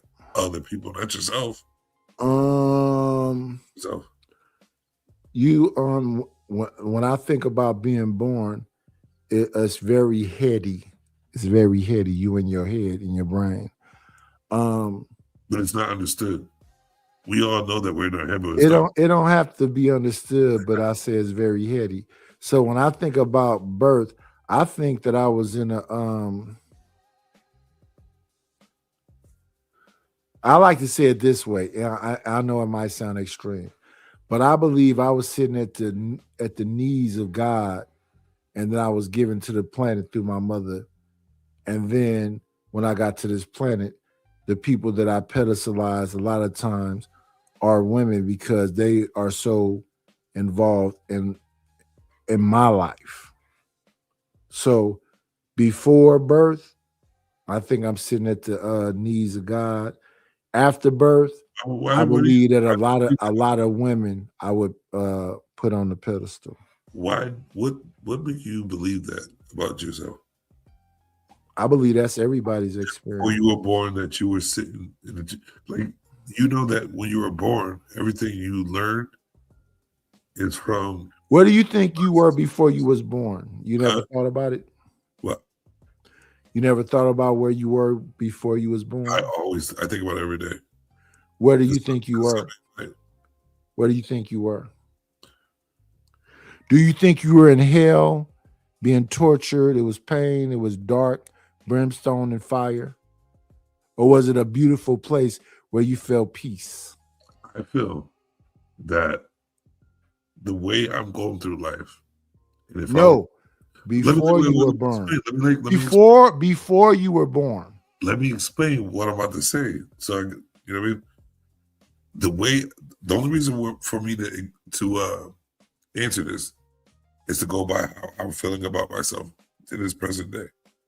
So after birth. Knowing what I'm capable of doing and thinking and how I live, I believe that before I was born,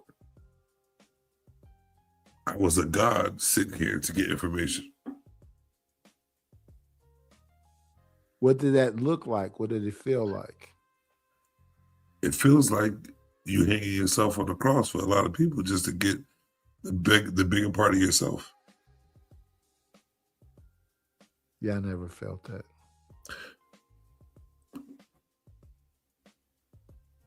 I think that if you can develop that shit, you'll understand how powerful we are, really. When I think back, and I don't know that this is real at all, I think of peace and happiness. I don't think of no pain and pressure. I don't believe I started feeling pain and pressure until I was born.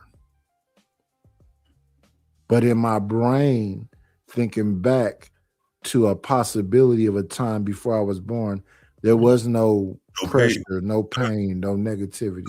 So that's why because I can see the way you roll too. You kind of think like I do. Like, I can do whatever the fuck I want, say whatever the fuck I want. It really doesn't matter. My feelings probably will be hurt, but I don't give a shit because it's the part of the process type shit, right? It's like, I'm always going to say what I'm going to say because I'm him. I'm that person that does that. I'm always going to do what I want to do, whether the rules be this or that way. I'm going to make my own rules to do it, but I might follow some of your rules. It's always a leadership role, but in your own life. You don't care who thinks of you as a leader. Like, I'm going to lead my own life. I don't give a fuck what you talk about. That's how it feels when I'm living. That's why I can go to an area and change the whole atmosphere if I want to. I can depress the whole atmosphere. I can accept the whole atmosphere. Or I can just sit in the cut, nobody even know I'm there, but they know I'm there. So that's where you are today? I realize that's where I've always been. Because now that I know and don't forget my past, that's who I've always been. And that's what I look at to create a savage. Because I can control who I want to be, who I am, who I'm going to be, and actually back it up. You know, it's not like it's way beyond like you understanding yourself and the cockiness, because you can't really understand yourself, but you know yourself. But you're always trying to understand why you are yourself. So it's always going to be a question. It's always going to be an adventure. It's always going to be progress. Because when you always ask a question, that means you want to learn something. So if you're always questioning yourself about how you move, and you strive for the answer, you're always going to be better than you are the day before. But it doesn't. Do you think we got to get a full image of who Savage is in this conversation we had tonight? Do I think you got the full focus of who the man is? Savage. But you got like a just like probably an appetizer. Because we went off and talked about other things. Is it something that you think we should focus on about you that we missed? I thought you was going to go ahead with your questions, and I expected something different. I like the interview right now. I like to keep it positive. And focus on but to know a person and just to keep it one way. Not everybody's one way, so yeah, you can see the positive, but to really get to understand why someone strives for positive is because they realize what negative really looks like. Maybe we can challenge you with this person right here. Maybe we can challenge you with this person right here. Maybe they may ask you something that I might have missed. I'm almost close to being an open book. Come on in. Grand rising queen, shine like you mean. Forever may you gleam. You are everything. Hello, Miss TMKC. Would you like to ask Mr. Savage any questions? Hi, Nightish and Savage. Hello. How are y'all doing? This is who I was talking about, Nightish, right? One with the voice? Mm-hmm. Yeah. What were you talking about? I love your voice. You do? Yeah. Totally. Oh, how sweet. So what was the interview about? And then I'll ask a question. This conversation tonight was about an interview with Savage. Mm-hmm. What makes Savage a savage? So we went through his childhood, his teen years, his 20s, his 30s, and what he's inspired by. We went through a general appetizer of my childhood and on and on and on. That did a good job of avoiding what really makes a savage. Y'all did tarot tonight? Somebody play with tarot cards? I listen sometimes. Oh, I got some right here next to me. Oh, okay. So let you have a conversation. Let's do it. We have gotten into his 20s, and you want to do some tarot card stuff. He is an Aquarius. If you want to go, I think you should start when I'm 13. Start when you were 13? What happened when you were 13? That's me realizing my manhood, kind of. So that's the first time you actually experienced the Woody? No, that was at 9. Let me No. camp now because here TMK Okay. Tell me if this is true or not. So at 9, when you first noticed that it can turn the way that it turns and liquid comes out, did you taste it? What? No. Oh, I'm muting But myself. no, I don't mind the questions. It is, what it was my father was into porn. Mm-hmm. So I used to sneak, even younger than 13, I used to sneak in the top drawer and grab the VHS and kind of watch porn. Right. Mm-hmm. So I kind of knew kind of moves and what they do. Never knew that, it could get the way it got, but it got that way at the age of 9. And I see what you're supposed to do when it does that. And plus you hear other people. So I tried it at age of 9. And the first time it hurt when it came out. It hurt real bad. Did it bleed? It was a little bit. Oh. Yeah. But it was a painful sensation though. Painful sensation. Like, so that's how you lost your virginity? Is that how men lose their virginity? I don't know if a man loses virginity, but that's probably like the first time when a man jerks off and shit comes out. It's never came out of it before, so obviously it's gonna feel different. So, but did you ever taste it before? No, why would I taste my own shit? That's disgusting. The fuck? Did you ever taste yours? Yeah. I believe y'all nasty. That's why we like you, because y'all nasty as fuck. Bro, I love me a good freak, for real. I bet you do. Where are you from, Savage? Huh? Where are you from? What part of the country? Connecticut, New Haven. Originally born and raised. That's cool. I don't think I ever met anybody from Connecticut before. Yeah. Well, first time I think if a woman says the first time it got hard and something squirted out of it, did you taste it? Got to cam up. We got to see your face when you ask that question. That was crazy. My face. I might have to drop this whole thing. We had a wonderful time for about an hour and 35 minutes, and you come up here with your the craziest thing she said. I can ask whatever I want. I'm very curious. No, Nightish, the first crazy thing she said, did you taste it? Like, who the fuck? We're just like, what's that? No. See, listen, people do a thing called projecting. She probably wanted to taste it. Little freaky. That's why I asked if she tasted it herself. She said, yeah. Of course. The better question is, did you like the taste of it? No, it's disgusting. So you spit it out. Disgusting. Hold up, let's get to the bottom. No, Savage. Because that's what happens. But did you spit it out, TMKC? No, I swallowed it. That's a good girl. I'm only gonna say that with my face. I was gonna say the same thing, Nightish.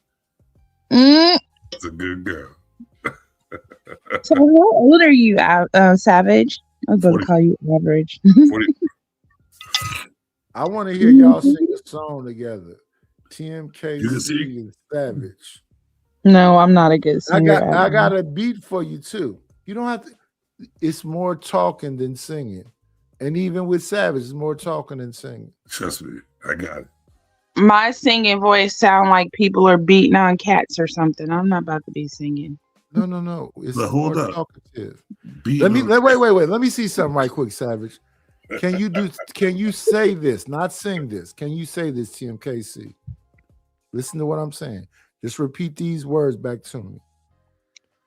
I've always had love for you. Just say it. Don't sing it. Don't say it. I've always had love for you. I've always had love for you. Yeah. You got that cute ass voice, man. It's crazy.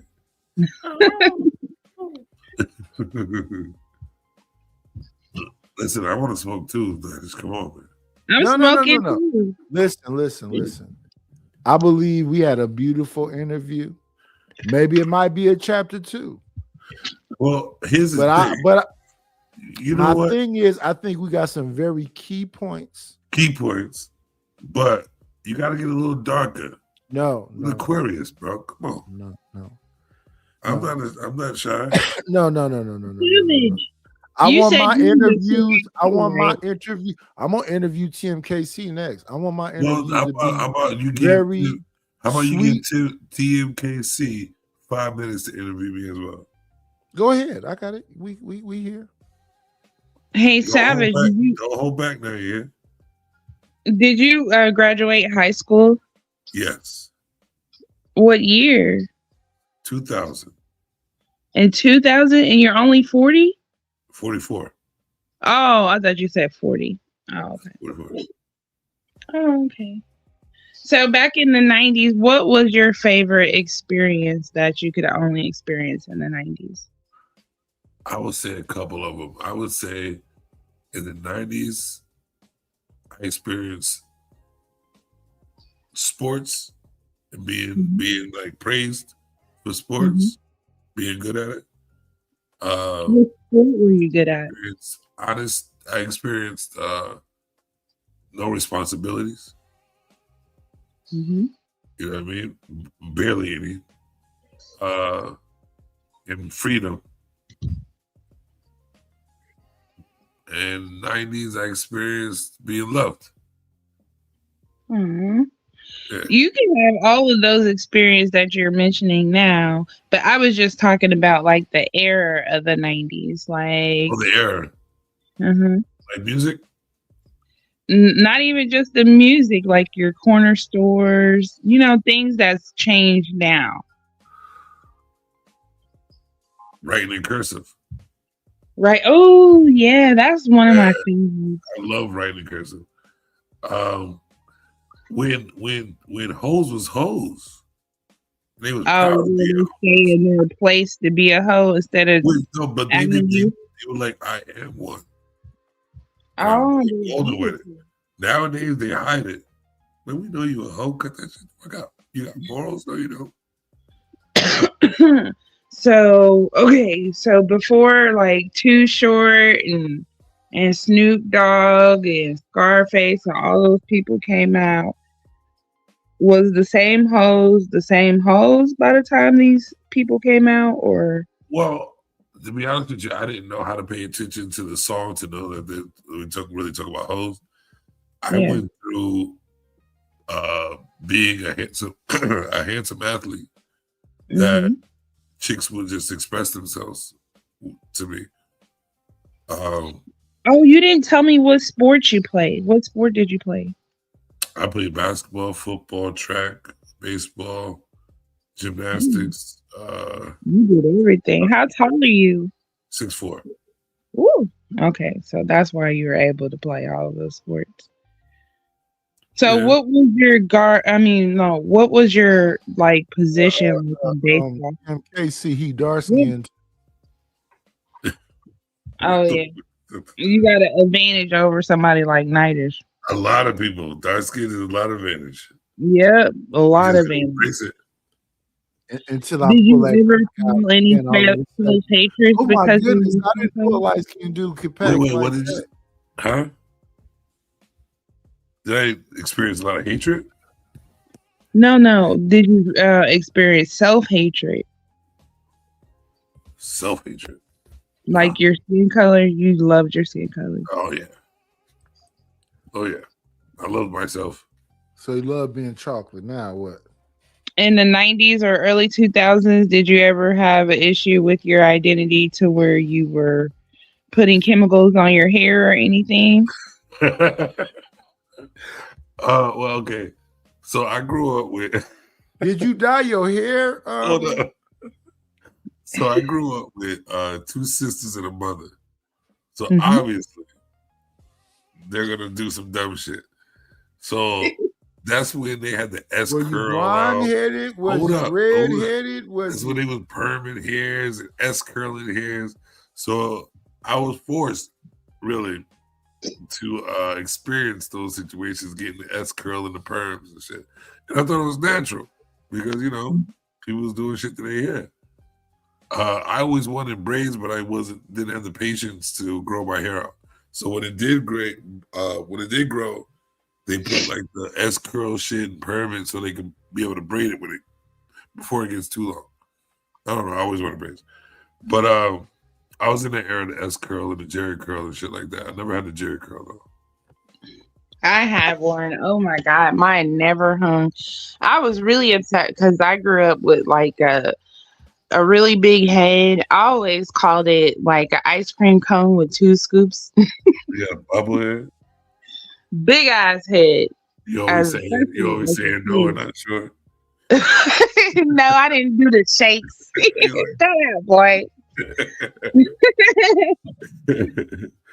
It's all good. Listen, they said I had a big head too. Mm-hmm. Yeah.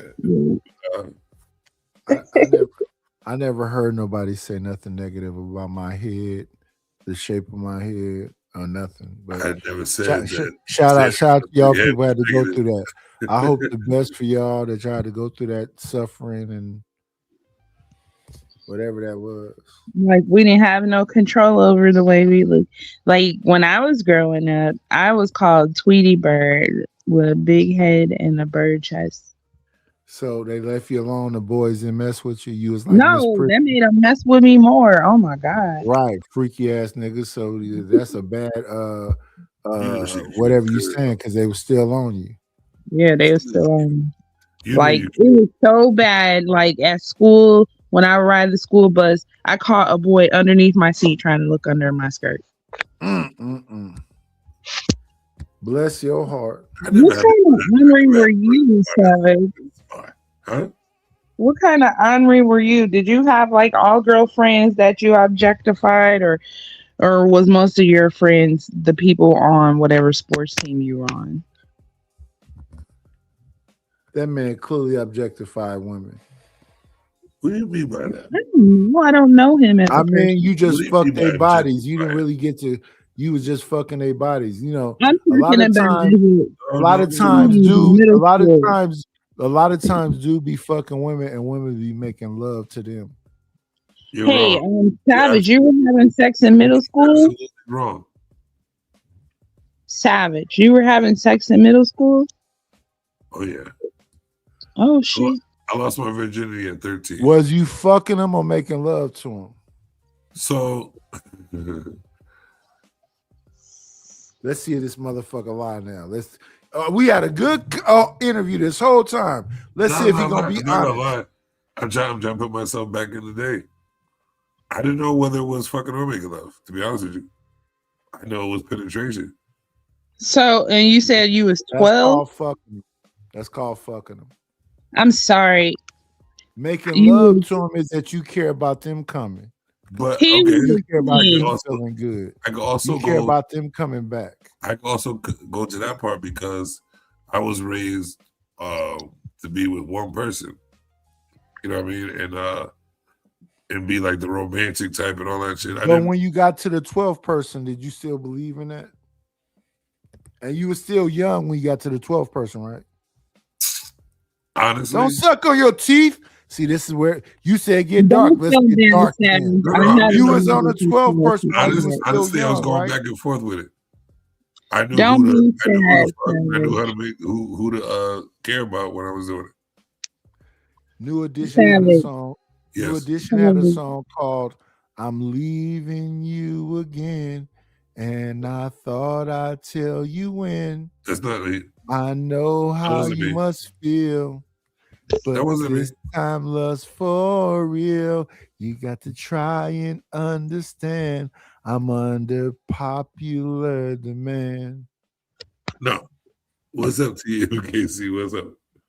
I don't even remember because this fool had to do this ugly ass thing. Let's see. I was always Oh just with your no, I girlfriend. was telling you, don't feel sad about Nightish comment if you haven't made it past 12 sex partners, because I haven't. You have it? Oh shit. So you You trying to have say it? it's tight and it's right? Hmm? See, okay, so you say you haven't made it but past 12? Mm. No? So she trying to say it's tight and it's right. I told you that before, How old Nightish. are you? How old are you? I am a year older than you, Savage. Congratulations. Thank you. I'm very proud of you. It's not a fun experience, I can tell you that. I said I wanted to get to 20 before I turned 50. I want to get to 20. Fight that urge of fucking everybody. So she got 8 niggas she gotta fuck, Savage. Huh? It's more than 8. Okay. She said she's trying to get to 20 before she get to 50, and so far she got 12. Can you hear, brother? No, I never even said I had Listen, I love the number 13. But I like the number 1. but hey, 13 is next. So But I never said I even got to 12, Nightish. Stop putting numbers out there, okay? oh, okay, my bad. What are you at? Never mind. Disrespectful. Not really, but No, if she want to talk about it, y'all can go ahead and have that conversation. It might make it a little bit more interesting. She says she ain't even got to 12. You say you a mandingo, you can make her bell ring 2 or 3 times. Y'all I go never ahead and said have a that, but I conversation. know I can. I don't like mandingos. I'm dead serious. Most women don't. They No, because I don't want him to share that with everybody else. He can't control himself. A I mean, Digo. The pain and the pleasure at the same time, but someone who loves like the pleasure and the intimacy all into it, they don't want that pain. No, hell no. You ain't gonna be shoving They're that willing shit to in accept. If it's big, they got to know really what to do, but they really accept like that mediocre shit. For me, I gotta have feelings for you before I can do it. Well, you have If I less than don't, 12, so I'm we not know you doing it. innocent. Huh? You have less than 12, so you innocent. I want to be innocent again. Your voice says it all. I tell you that it's cute and innocent. Yeah, but I'm not cute and innocent though. But thank you, Savage. Cut it out. Okay, so is there any other things that you want to share with us, Savage? I'm just here to answer the questions. He's an open book for your questions. It's open book Are for there any questions. other I don't just questions that you give out have, information. Miss Yeah, TMKC? You can ask, and I will, but I don't like to just give out information. Oh, okay. So, who is your best friend? Is it male or female? Mel. How long have you known? No, wait. What? Now I don't have a best friend, but growing up, I had a best friend who was Mel. Oh, did y'all like grow up in the same school or neighborhood? Neighborhood, school, parents, close. Did he take part in some of your shenanigans when you said you were having sex I at got 12? some fucking pictures of coin purses. I'm Seven? gonna talk this goofy shit. Don't Go show ahead, that shit TMKC. again, you dog. Okay, What so else for virginity? I said, was he participating in having sex at an early age too? Oh, I don't know. You don't know? Oh, that's not something y'all talked about. Yeah, we talked about shit, but we were the we don't tell. Oh, back in those days, y'all didn't talk about who y'all was having sex with. We was having a sophisticated conversation, and you came up here on nothing but pure freaky shit. So since we doing this, I don't mind the freaky shit. That's the coin purses. I need you to tell me 1 second, Savage. Tell me which coin purse you think is the best. These are coin purses. My what? Coin purses. What's in my coin purse? Just look at this stupid shit. All right, let's see here. I like beige. You gotta tell us what number it is or how to find it This on is the the number. So all the way at the bottom. It's beige on the bottom, the all the left way at hand the side. bottom. All the way at the bottom. So Third one. He like Third the one. crooked coin purses. Okay. I like the brown all the way at the end on the bottom. Mm-hmm. And the top second. Now, what we said was to the far right top, that purple color. The gorilla puss. That's the open one. That's the open wide. We like that one.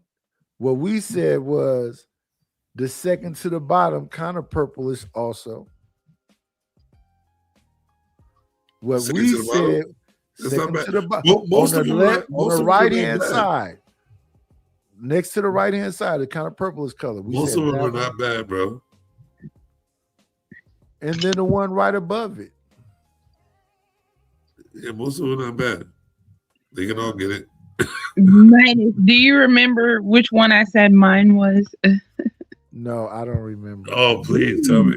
I don't remember. like that. Was it the mustard color one? Was it the mustard colored one? No, it's the third one at the top, the one in the middle. The brown? The kind of bluish. No, gray? it's brown nightish. Really? Well, that's cute. That's walls and clit. Right. Oh my goodness. That's wet the sheets right there.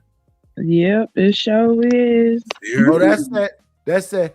Hey girl, ain't See, I know what I'm talking about. And my sprinkler doesn't have to be on You're as you're it is. It's on all day. You're definitely a sprinkler. The sprinkler on all day. You know what I get when I look at that right there? I can get tell. I get chore pussy. She not gonna move around a lot. She gonna be like That's a lie. starfish. That's a lie. I can't move. I get starfish when I see move, nigga. You know what I'm I like? the one who gets in trouble for moving. I like the runners. I love the runners. Love the runners. Yeah, I think that's what makes it. Wait. TMKC, did you hear what he just said? Love the runners.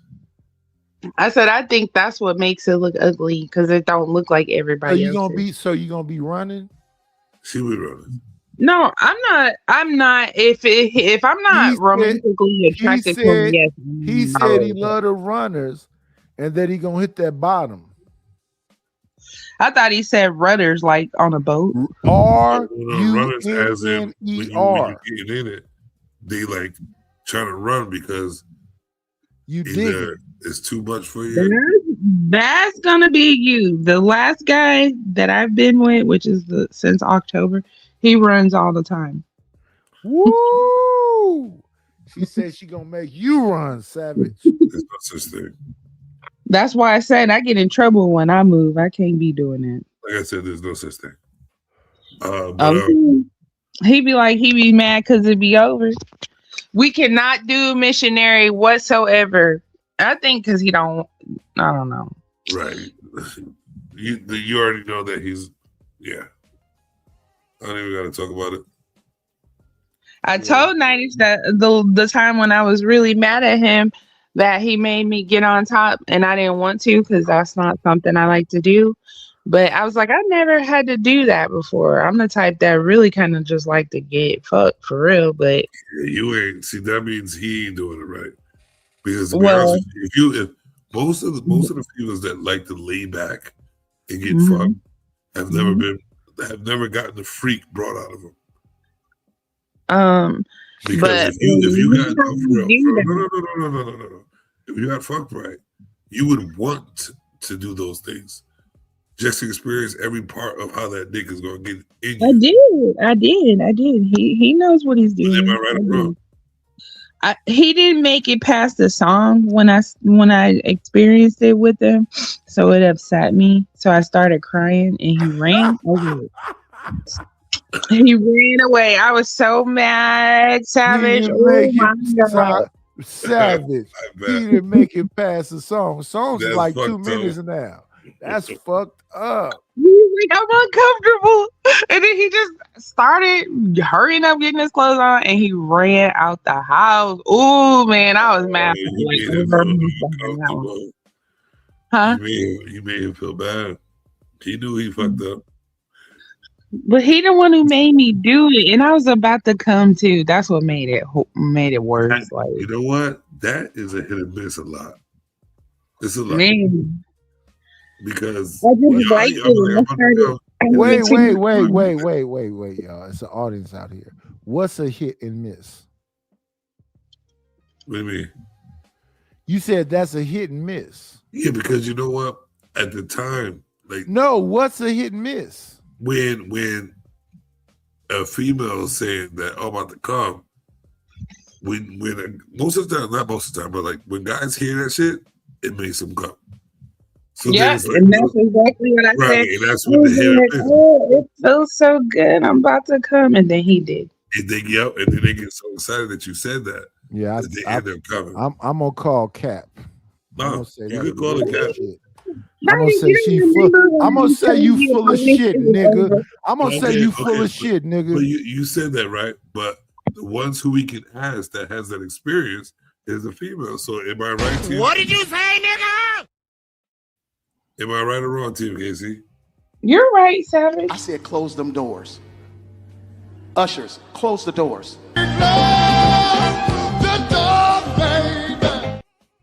Close the motherfucking doors. You said what, TMKC? The guy that my ex, the person I was with for 7-something years. I'm calling Cap. He actually gave me my first orgasm at 33 with a dick. I never had one before. And I already had 2 kids by the time I met him. This one I'm gonna say to you, TMKC. Stay the fuck away from Oakland, California, because you'll be coming so much you won't know what to do with your motherfucking self. You know what? You know what's funny? You know what's funny though, right? A lot of guys be saying that shit, and a lot of girls that make you feel like you did that. You gotta get used to feeling good for a brief moment. It's kind of like a baby getting a bomb taken out their mouth. It takes. If a girl wants to come like that, she's gonna make herself in the mood to do it. But for her to come harder, you would have to fuck with her brain first, her comfortability, and then her letting you in with all that for her to come that hard. Yeah, it's all mental, bro. That sounds like you don't know how to fuck. With a female, it's mental, bro. Trust me. It is very mental. He's telling the truth, man. I ain't never had to convince a woman of nothing, and they came hard. It's not about convincing. Well, you had her leg shake and she punch you in the chest and go get that. No, 1 second, sir.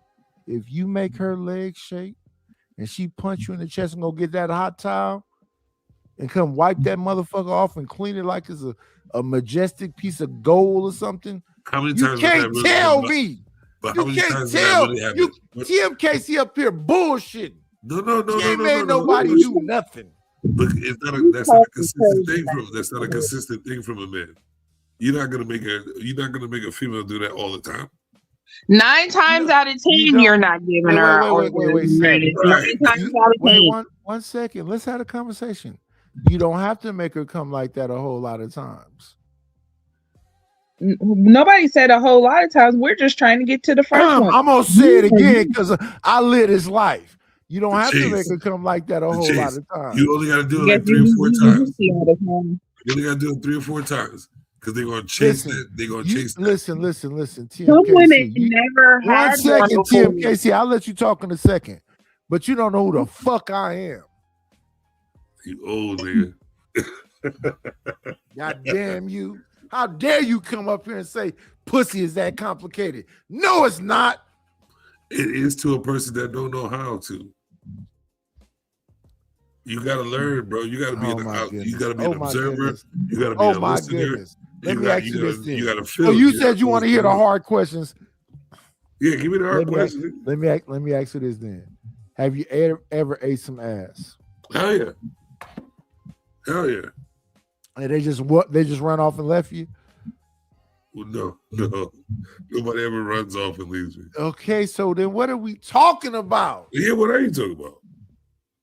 So He don't TMKC is up here talking about somebody finishing in 2 minutes, never made it come, but It one happens. time. What are you talking about? It happens. Wait. Let me ask her this, since we both already agreed to this. TMKC, have you ever had your ass ate? Yep. Okay, so just in case he's listening, no, I never said he only can't let me made me come one time. I never said that. I just said this situation. He didn't I ask you never that. did. He didn't Huh? ask I you did not. I did not ask her whatever the fuck it is she talking about right now. Yeah, But he you asked said you if you that. ever But had you your ass said that before you asked the question, motherfucker. So that's the reason. I'm why. gonna say it again, nigga. Have anybody ever ate your ass? I know you will, like a peach. See how she didn't answer that question?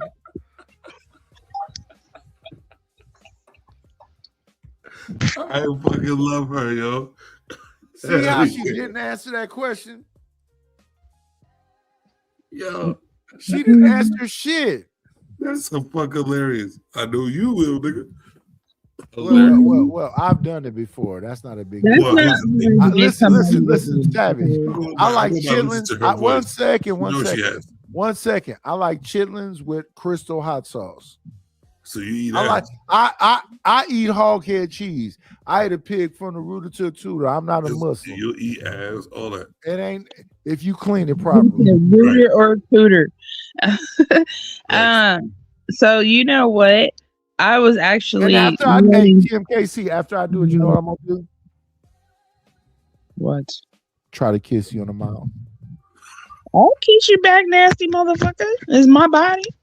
Anyways, what I was gonna say was before I started, like I had said, she don't know everybody. She just knows. All I gotta do is listen to the voice. I already predicted the future. TKC a freak. I told you from today.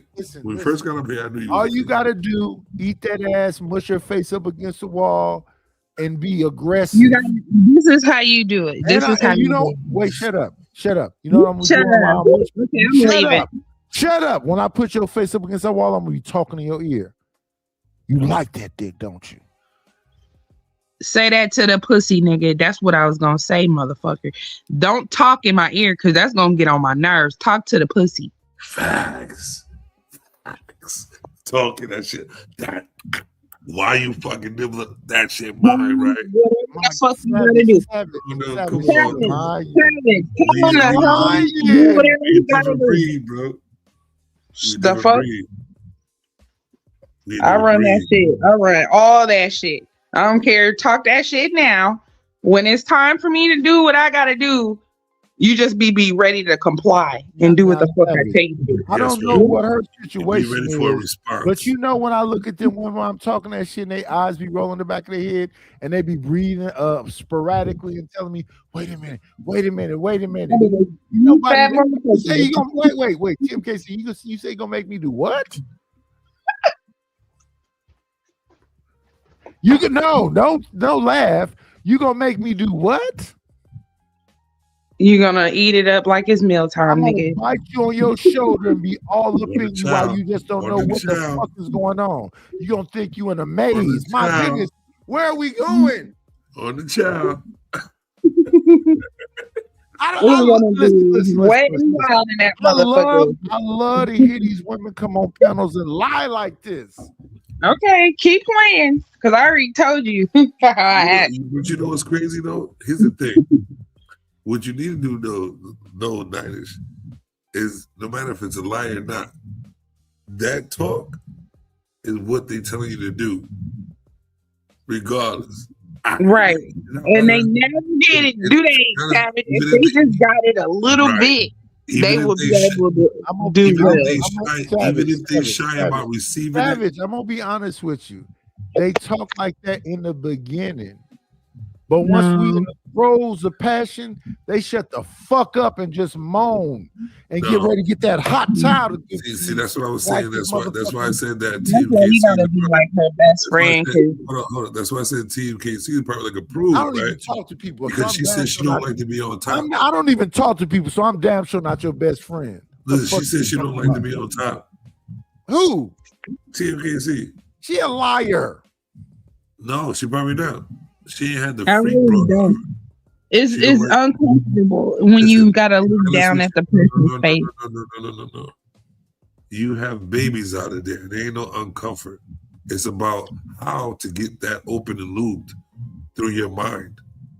And that's when you be like, I don't give a shit. I'm gonna take it any which way. I'm gonna jump on top. I'm gonna bend in the corner. I'm gonna do whatever it takes to get every bit of action about that. And that's when y'all become freaks. All I thought about is Somebody injury. make you wet to the point where it's just sliding and there ain't no pain, and you just I want it all. That's when you become that freak. And that's all mental. That's all And mental. he got me like that the first time we ever was intimate. You So wet right he now. doesn't have a problem. Huh? You are wet right now. No, I'm talking about to where I was comfortable with him. He got me like that the first Not time. lying. But am I lying? No, you're not.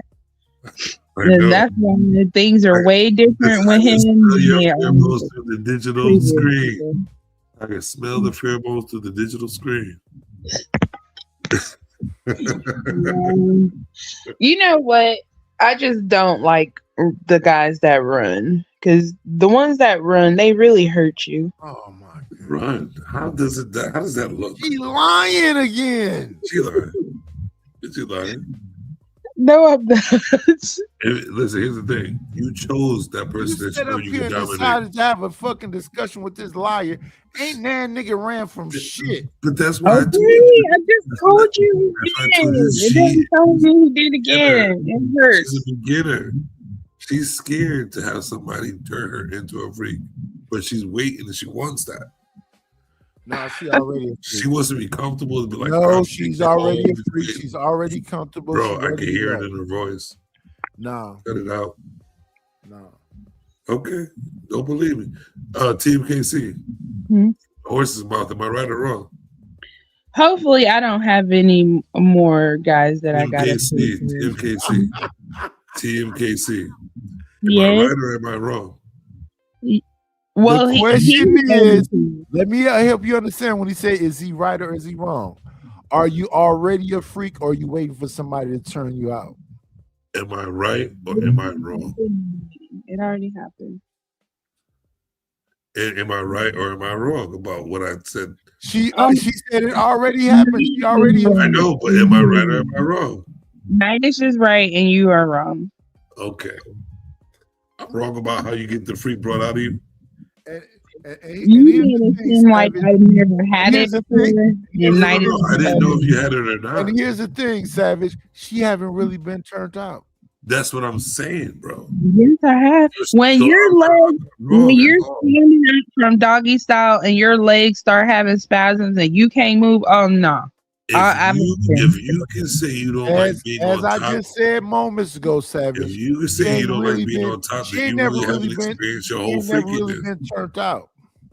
She hasn't been because she don't like to be on top. No, because it's uncomfortable. But I said I used to be like that. Since I've been with him, it's fine. Okay, just when we had our big So fight, when you're that's with what him and happened. he did all that, when you're with him, right? Do you just jump on top? Now I says do. you don't. Now I do. you do. Now I do. So, Oh, okay, let's stop bullshitting with what I started. I didn't know what you do, so I'm going by a general conversation. I knew that Okay, if so somebody this brings happened in March and we got into a big fight right before his birthday. like I said, if someone did what they needed to do to you, they will bring the freak out of you. And I asked you if I was right or wrong. You told me I And was he wrong, did but I'm do right. it. He did do it. He did do it already. All right, then. That's what I'm saying. I didn't know he did, but I'm saying that's what it takes to bring the freak out. For They you got to like make to be you on feel top. comfortable. They got to make you feel confident. I mean, everybody should I instantly already be said confident. that. You repeat I what I know. already said. I was repeating it. That's all Well, I am was I doing. right or am I wrong? Say I'm right again and he wrong again, so he can hear you. I I don't know know why you can you say hear it, the but first you're time. not right. But you're not right. You both were right. There you go. We both were right. We were born on the same day, not at the same time. Y'all were born in the same day? Yep. We both had the January same birthday. 25th. So your birthday is the 27th of January? No, 25th. the same day. 25th. 25th. Oh, I don't know why I keep thinking it's the 27th. I think that's the second time. My son is the 27th. Oh, okay. My birthday is the 11th of January. You're a Capricorn. Yep. Interesting. And I have an Aries moon and a Leo rising. You know what? Capricorn, and Mercury. I'm very compatible with Aries. Extremely compatible with Aries. I think Aries is one of the most psychotic zodiac signs. That's why Aquarians can understand you, because we're a calm psychotic. And we can understand. I hate that side of me. MKC, do something for me right quick, okay? What's that? Be quiet. Can you do that for me for just for a second? Can you do that for me? What the fuck are you up here talking about, Savage?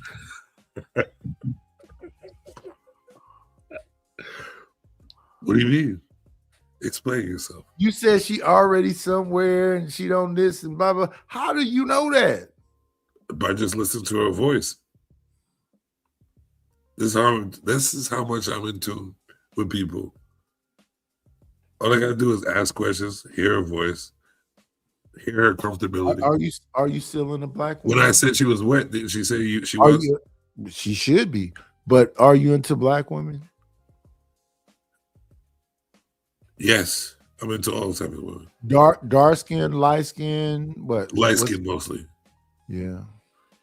Light skin mostly. But there's a love connection. My dark skin choice TMKC is piss like color. African dark. Well, go ahead, TMKC, get on him. He, I just wanted to talk to him for a second because I thought he was delusional about what you were trying to get across to him. And why I gotta be piss color? You more a high yellow piss color your goddamn self, motherfucker. I like my light skinned women. I'm tired of night being disrespectful. You know what's funny about TMKC? I know exactly how to make her squirt like a motherfucker, but I'm gonna leave it alone. Go ahead, TMKC. You got it. I apologize. Whatever I may have said that was made you feel uncomfortable or was rude, I'm sorry. You would never get to it to leave it, nigga. So shut your motherfucking ass up. I can't help the fact that you scared of dick. It is what it is. Let's move forward. No, I just don't go back and forth between pigs and hogs. Everything else might be light skinned about me with this dick game. I don't mess with yellow bellies. Okay. And you know what's funny about when she laughs sound hella fake. That's crazy to me. Shut up. She takes the dark meat. Yeah. I like all colors actually. Savage. I like all colors of skin. Hey, I'm you wasn't a fan of the light skinned bellies. No, I'm just being mean to Nightish. He is a yellow belly though, and he know it. Yeah, the dick ain't yellow though. Anyway, let's move forward. Yeah, it's a mutation of the man you could have been. No, the man that I've always been, and I haven't forgotten him. You better fuck around and stay over there wherever Savage is at. You come over this bitch, you're gonna be giving me your kids and your food stamps and your EBT card. Listen, Nigga, I know a thing or two. I don't got no EBT card. You need to find me one. Ain't you supposed to be on welfare, nigga? Did you sell your house? She ain't ready. She ain't ready. Ain't you on Section 8 food stamps? I'm about to be. But you know what you understand? That pussy gonna be, listen, you're gonna be at work going, God damn it. You trying to forget about me. If I trying to spit stop over thinking. You trying to, one second, one second, Queen. I'm not getting no big yellow Humpty Dumpty. One second, Queen. One second, Queen. While that thing is throbbing at work and you looking at your co-workers going, I can't stand this nigga. I was celibate too long to go that way, nigga. I at least want to stay with people within my age range. Like, I'm not trying to go 10 more years to geriatric town and shit. Fuck nah. You know how crazy it is for her to fall in love? Cause she get addicted to what the dick did. You know what would be crazy about that, TMKC? Because I love everybody. Do you know what would be crazy about that, TMKC? You don't even know what you're talking about. I'm asking you a question, baby. Do you know what do you know what you just said about that? I don't know nothing.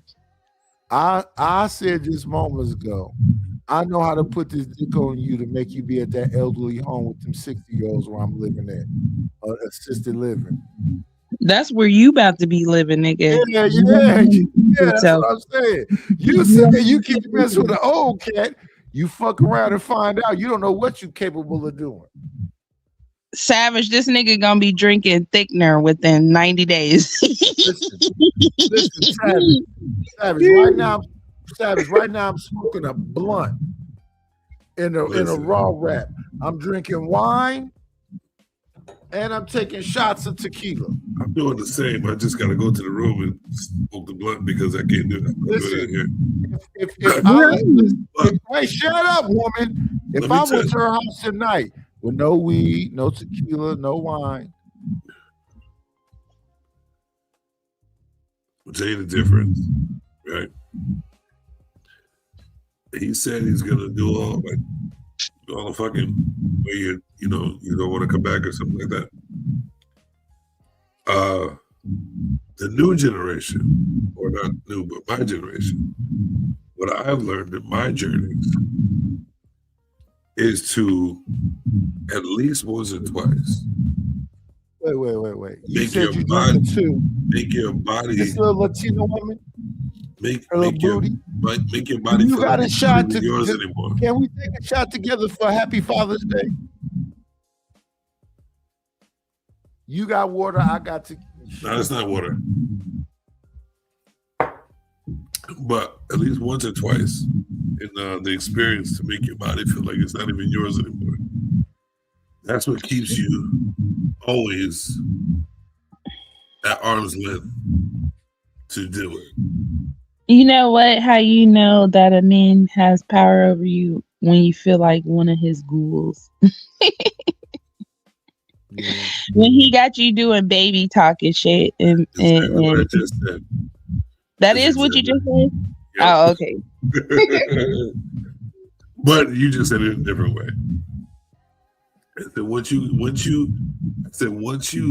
deal with a woman and you make her body feels like she can't even control it or it's not even hers anymore, that's when she's always going to be at an arm's length of you. I'm in that situation and I'm trying to get out of it, Savage. I was hurt. I've been predicting this shit from the very beginning. I wasn't expecting that. That person caught me off guard. And he still keeps doing it. You know what he did to me 2 weeks ago? He tried to digmatize me again. He did it to me first on my birthday. You let him do it. You wanted it.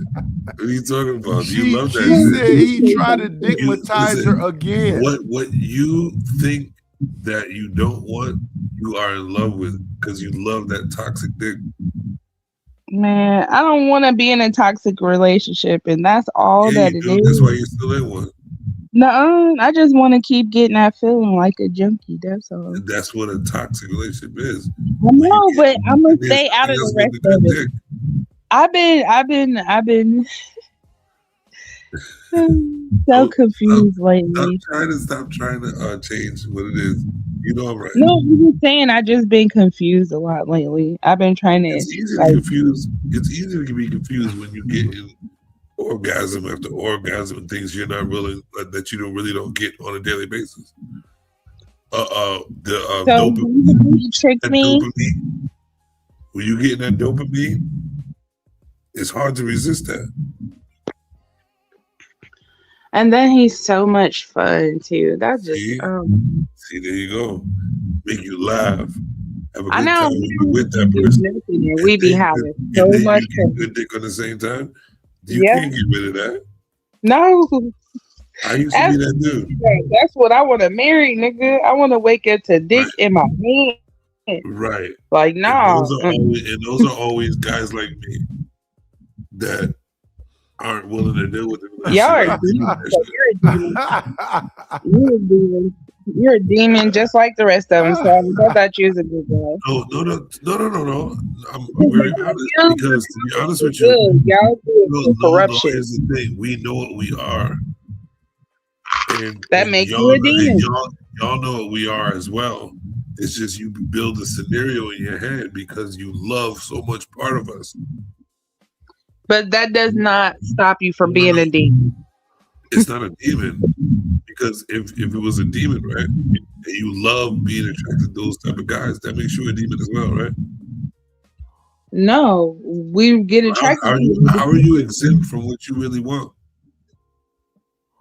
What I really want is you to teach your brothers on how to please a woman, and then once they all show how lazy they really are. Well, if you I'm know what teaching I'm saying, a woman that's not lazy, stop trying to be with multiple women because they're lazy. They're lazy. If a man is a teacher of how to please a woman, that means he is that guy. Because it's hard to please a woman fully. Because most people don't know how to really make a woman come the way she wants to, or make a woman pleased or happy the way she really wants to. The way to find that out is right through your brain, through your veins, through your feelings, through your body, and knowing the body, knowing how to react when the body tries to fight it, and being very clever about doing it. That's what makes you more. I got a feeling you. And that come. I got a feeling right now. I got a come feeling right you'll now. ever have. I have. Am I muted? Maybe that's what it is. No, I'm not muted. I have a feeling right now you're drying TMKC pussy up. I doubt it. TMKC, is he right?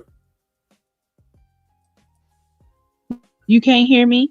Oh, I'm talking now. Okay, so I said I was just thinking about how the majority of my life I was ashamed, how I was ashamed of how I have orgasms and stuff, and that probably is what made me not want to have an orgasm. I don't know. I talk so much shit. I'm really, really sad right now because I had to hold it so long. How I be? Huh? You haven't did what so long? No, I was just saying I had to hold it. Like I had a boyfriend for a long period of time who told me as wet as I get is disgusting. How in the world? Wait. That doesn't make sense. He doesn't like how wet you get? That one didn't. Or is he saying like it's disgusting good how wet you get? It's like nasty. No, it made him not want to like help me have an orgasm because like when he was like 10 years older than me, and when I used to have sex with him, he complained that it hurt all the time. He was a bitch. Huh? He's gay. Yeah. Because that's what we end up saying. And then later on, somebody seen him with body while you're trying to please a woman's body at the same time. You're a gay motherfucker, no. He used to have Charlie horses. Oh my God. That is the worst feeling ever. A nigga inside of you with a Charlie horse. What? How does that feel? It's like he's having a spasm on you and he can't get off of you. And I don't know. But how does that feel? Yeah, I kind of think that we run the course of the interview with a Savage. Time, Savage. Because I mean, my goodness, this. Shut up. Oh my goodness, I can't believe where the hell this conversation went. No, I was giving it. I was giving it. What did you give me? What did you give me? What? Not a goddamn thing. So shut your motherfucking ass up and be grateful. TMKC So here's the already thing gave with me. TMKC. She already gave me how to get that sandwich in If the me and morning. TMKC was in face with each other, I definitely put my dick on the side of her cheek. If she let you. She'll let me. She into it. Oh, she dropped off. See what you did, Dennis? I didn't do nothing. She's into it. She dropped off. Yeah, because she's into it. She squirted when I said that right there. No, she didn't. All that shit you said made her dry up, and then I said doubt the it, bro. shit I I just doubt it, said. bro. It made her squirt and drop off the channel. I doubt it. All that shit I said That's was the a power reminder. of conversation. Well, she said asswipe. You're an asswipe. That's what she said. But to be honest with you, man, it was all right interview. I think we appreciate did it. well. I think we did well. I appreciate it.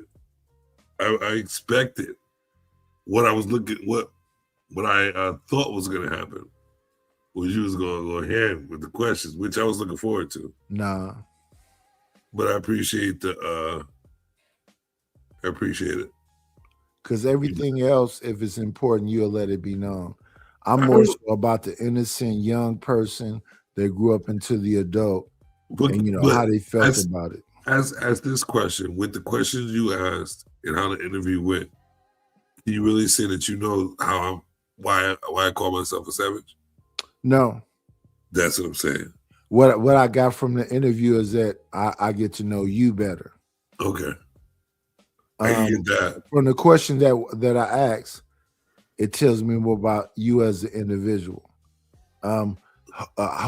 Who a savage is, that's kind of like tongue-in-cheek, clickbait type title for people to go, "Ooh, what's this gonna be about?" But no, I'm more so when I had conversation with people, be more concerned about who the person is. But also, but at the end of the day, like you just said, they're gonna ask what really makes him a savage. And they won't have that. Yeah, because the savage part is not important. The man is more important. Your name is Savage, but you being savage, that's not important.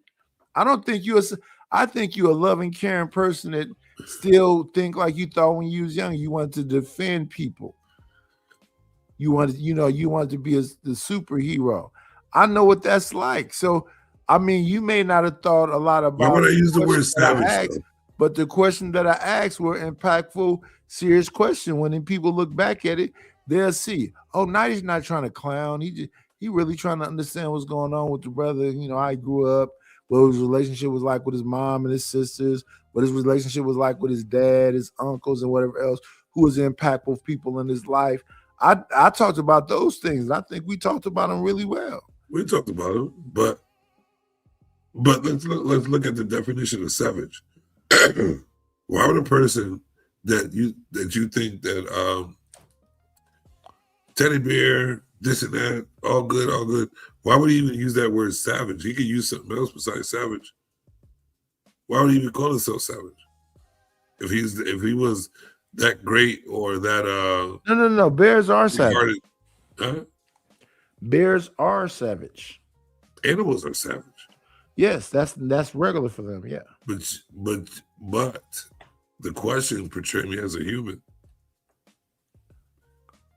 Humans are an animal like that. Right, but you lost the animal instinct. If it's something that you felt we missed in our discussion, this would be the perfect time to explain what makes savage a savage. Experience in the world and being a person that feels and knows how to control their feelings and had to learn how to control their feelings through pain. There's lots of pain. Not understanding pain too.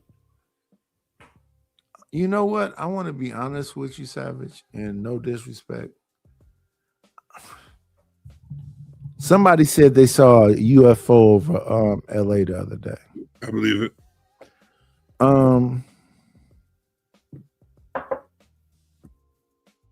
I'm indifferent to pain. You wonder why? Because you know how the world works. The UFO is American shit. No, let me say what I said again. All right. And it's a fucked up thing to say, but I got to say it again. I'm indifferent to pain. What do you mean by that? I don't give a fuck one way or the other. I don't want to be sad. I don't want to be angry. I'm kind of even killed. I'm right here, right? And I would say, see, my father was a silent generation and my mother was a boomer. My father whole thing about kids is just be seen and not heard. My mother being a boomer, she was more doing that, you know, burn your bras, feminism and all that other shit. And that's who raised me. But I do remember women saying that the way I was raised was primitive. It was, you know, it wasn't good because I barely like to talk. Now, today in 2026, I barely like to talk. So it amazes me when people say, you be over talking people. No, it's somebody doing a damn monologue and I'm trying to get some in. I'm not talking over people like that though. We all do it. They've been talking for 2 or 3 minutes. God damn it. Yeah, but you know what? It's easy to say that as the person that's involved in that conversation. You don't think so because your timing is where it is in your head, and their timing, their perspective is this and that, whatever. But the person looking on the outside in, we can see all the perspectives. We can tell when you're talking over a person. We can tell when you want to get your point across when somebody talks over you. They pick and choose. When you didn't get your point across. They pick and choose. They pick and choose. They do, and most of them ain't not even only right. do they pick. Not only do they pick and choose. They got people they want to talk over people. You doing Sharon's channel? I'm saying it just in general. He's doing Sharon's channel. And there's more that does it, but mostly Sharon's channel. But yeah, they pick and choose. It's always a pick and choose. And that's to understand like this. That's one thing about it. That's why half of the shit don't fucking bother me, man. I just like to entertain shit because that's what it is. If I know this person is that person, that's just what it's going to be. Audience, we almost hit 3 hours. I think I should have ended this about 48 minutes ago. Well, I think we had a beautiful plateau. And then that light-skinned chick with the crooked jaw came up here lying about she can't come. She got a crooked jaw? And derailed this shit. But hopefully y'all can get some entertainment value out of it. Respectfully. Why you said you got no, we're gonna move forward. Savage, do you have any closing words you would like to say to these beautiful people that's paying attention to us for this 3 hours? The only closing words I'm gonna say is this: take your time. Matter of fact, stop paying attention to other people. Pay attention to yourself. Critique yourself. Don't think that you the shit, but know you are. But don't think you the shit. Always humble yourself. Always see why you're doing what the fuck you're doing. Every situation that you're involved in is part of who you are. So you gotta understand why you're in a situation that fucks your head up, fucks your body up, and makes you feel some type of way. You are a part of that situation. You even being there is your choice. So stop acting like you can't hold yourself accountable because you made that decision for you to be fucked up in the first place. You simulcasting Savage? No, you wouldn't let me. I've been trying to. What do you mean? You supposed to just click the Bro, button? I was in private chat from the very beginning saying you didn't put it up there for me to simulcast. I don't even know how to put it up there. You got to put it through your settings, man. I was saying this shit from the very beginning. Just do this video and do your shorts and whatever clips from this. I think we had a good show. I think we look pretty good together. And then we had a distraction of a light-skinned woman who ain't never really came right, come up here and lie. Tim Casey got the cutest little voice. Yeah, that's bullshit though. That's a character. Oh, everybody's a character though, man. I heard her curse somebody out. I heard her curse somebody else, and it wasn't the same voice that she used that sounds good. So everybody got a character, bro. Ain't nothing wrong with it. Ain't nothing wrong with it. That's human nature. It's human nature. I want to say this to y'all. Listen, we did the interview. Savage. What makes a savage be a savage? I hope y'all gained something from this. But y'all know what I always say whenever I wrap this shit up. I only want y'all to do one thing. Be great. Be great.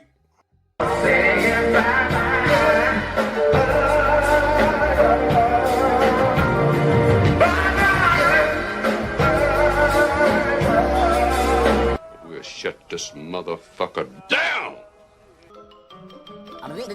That's all, folks.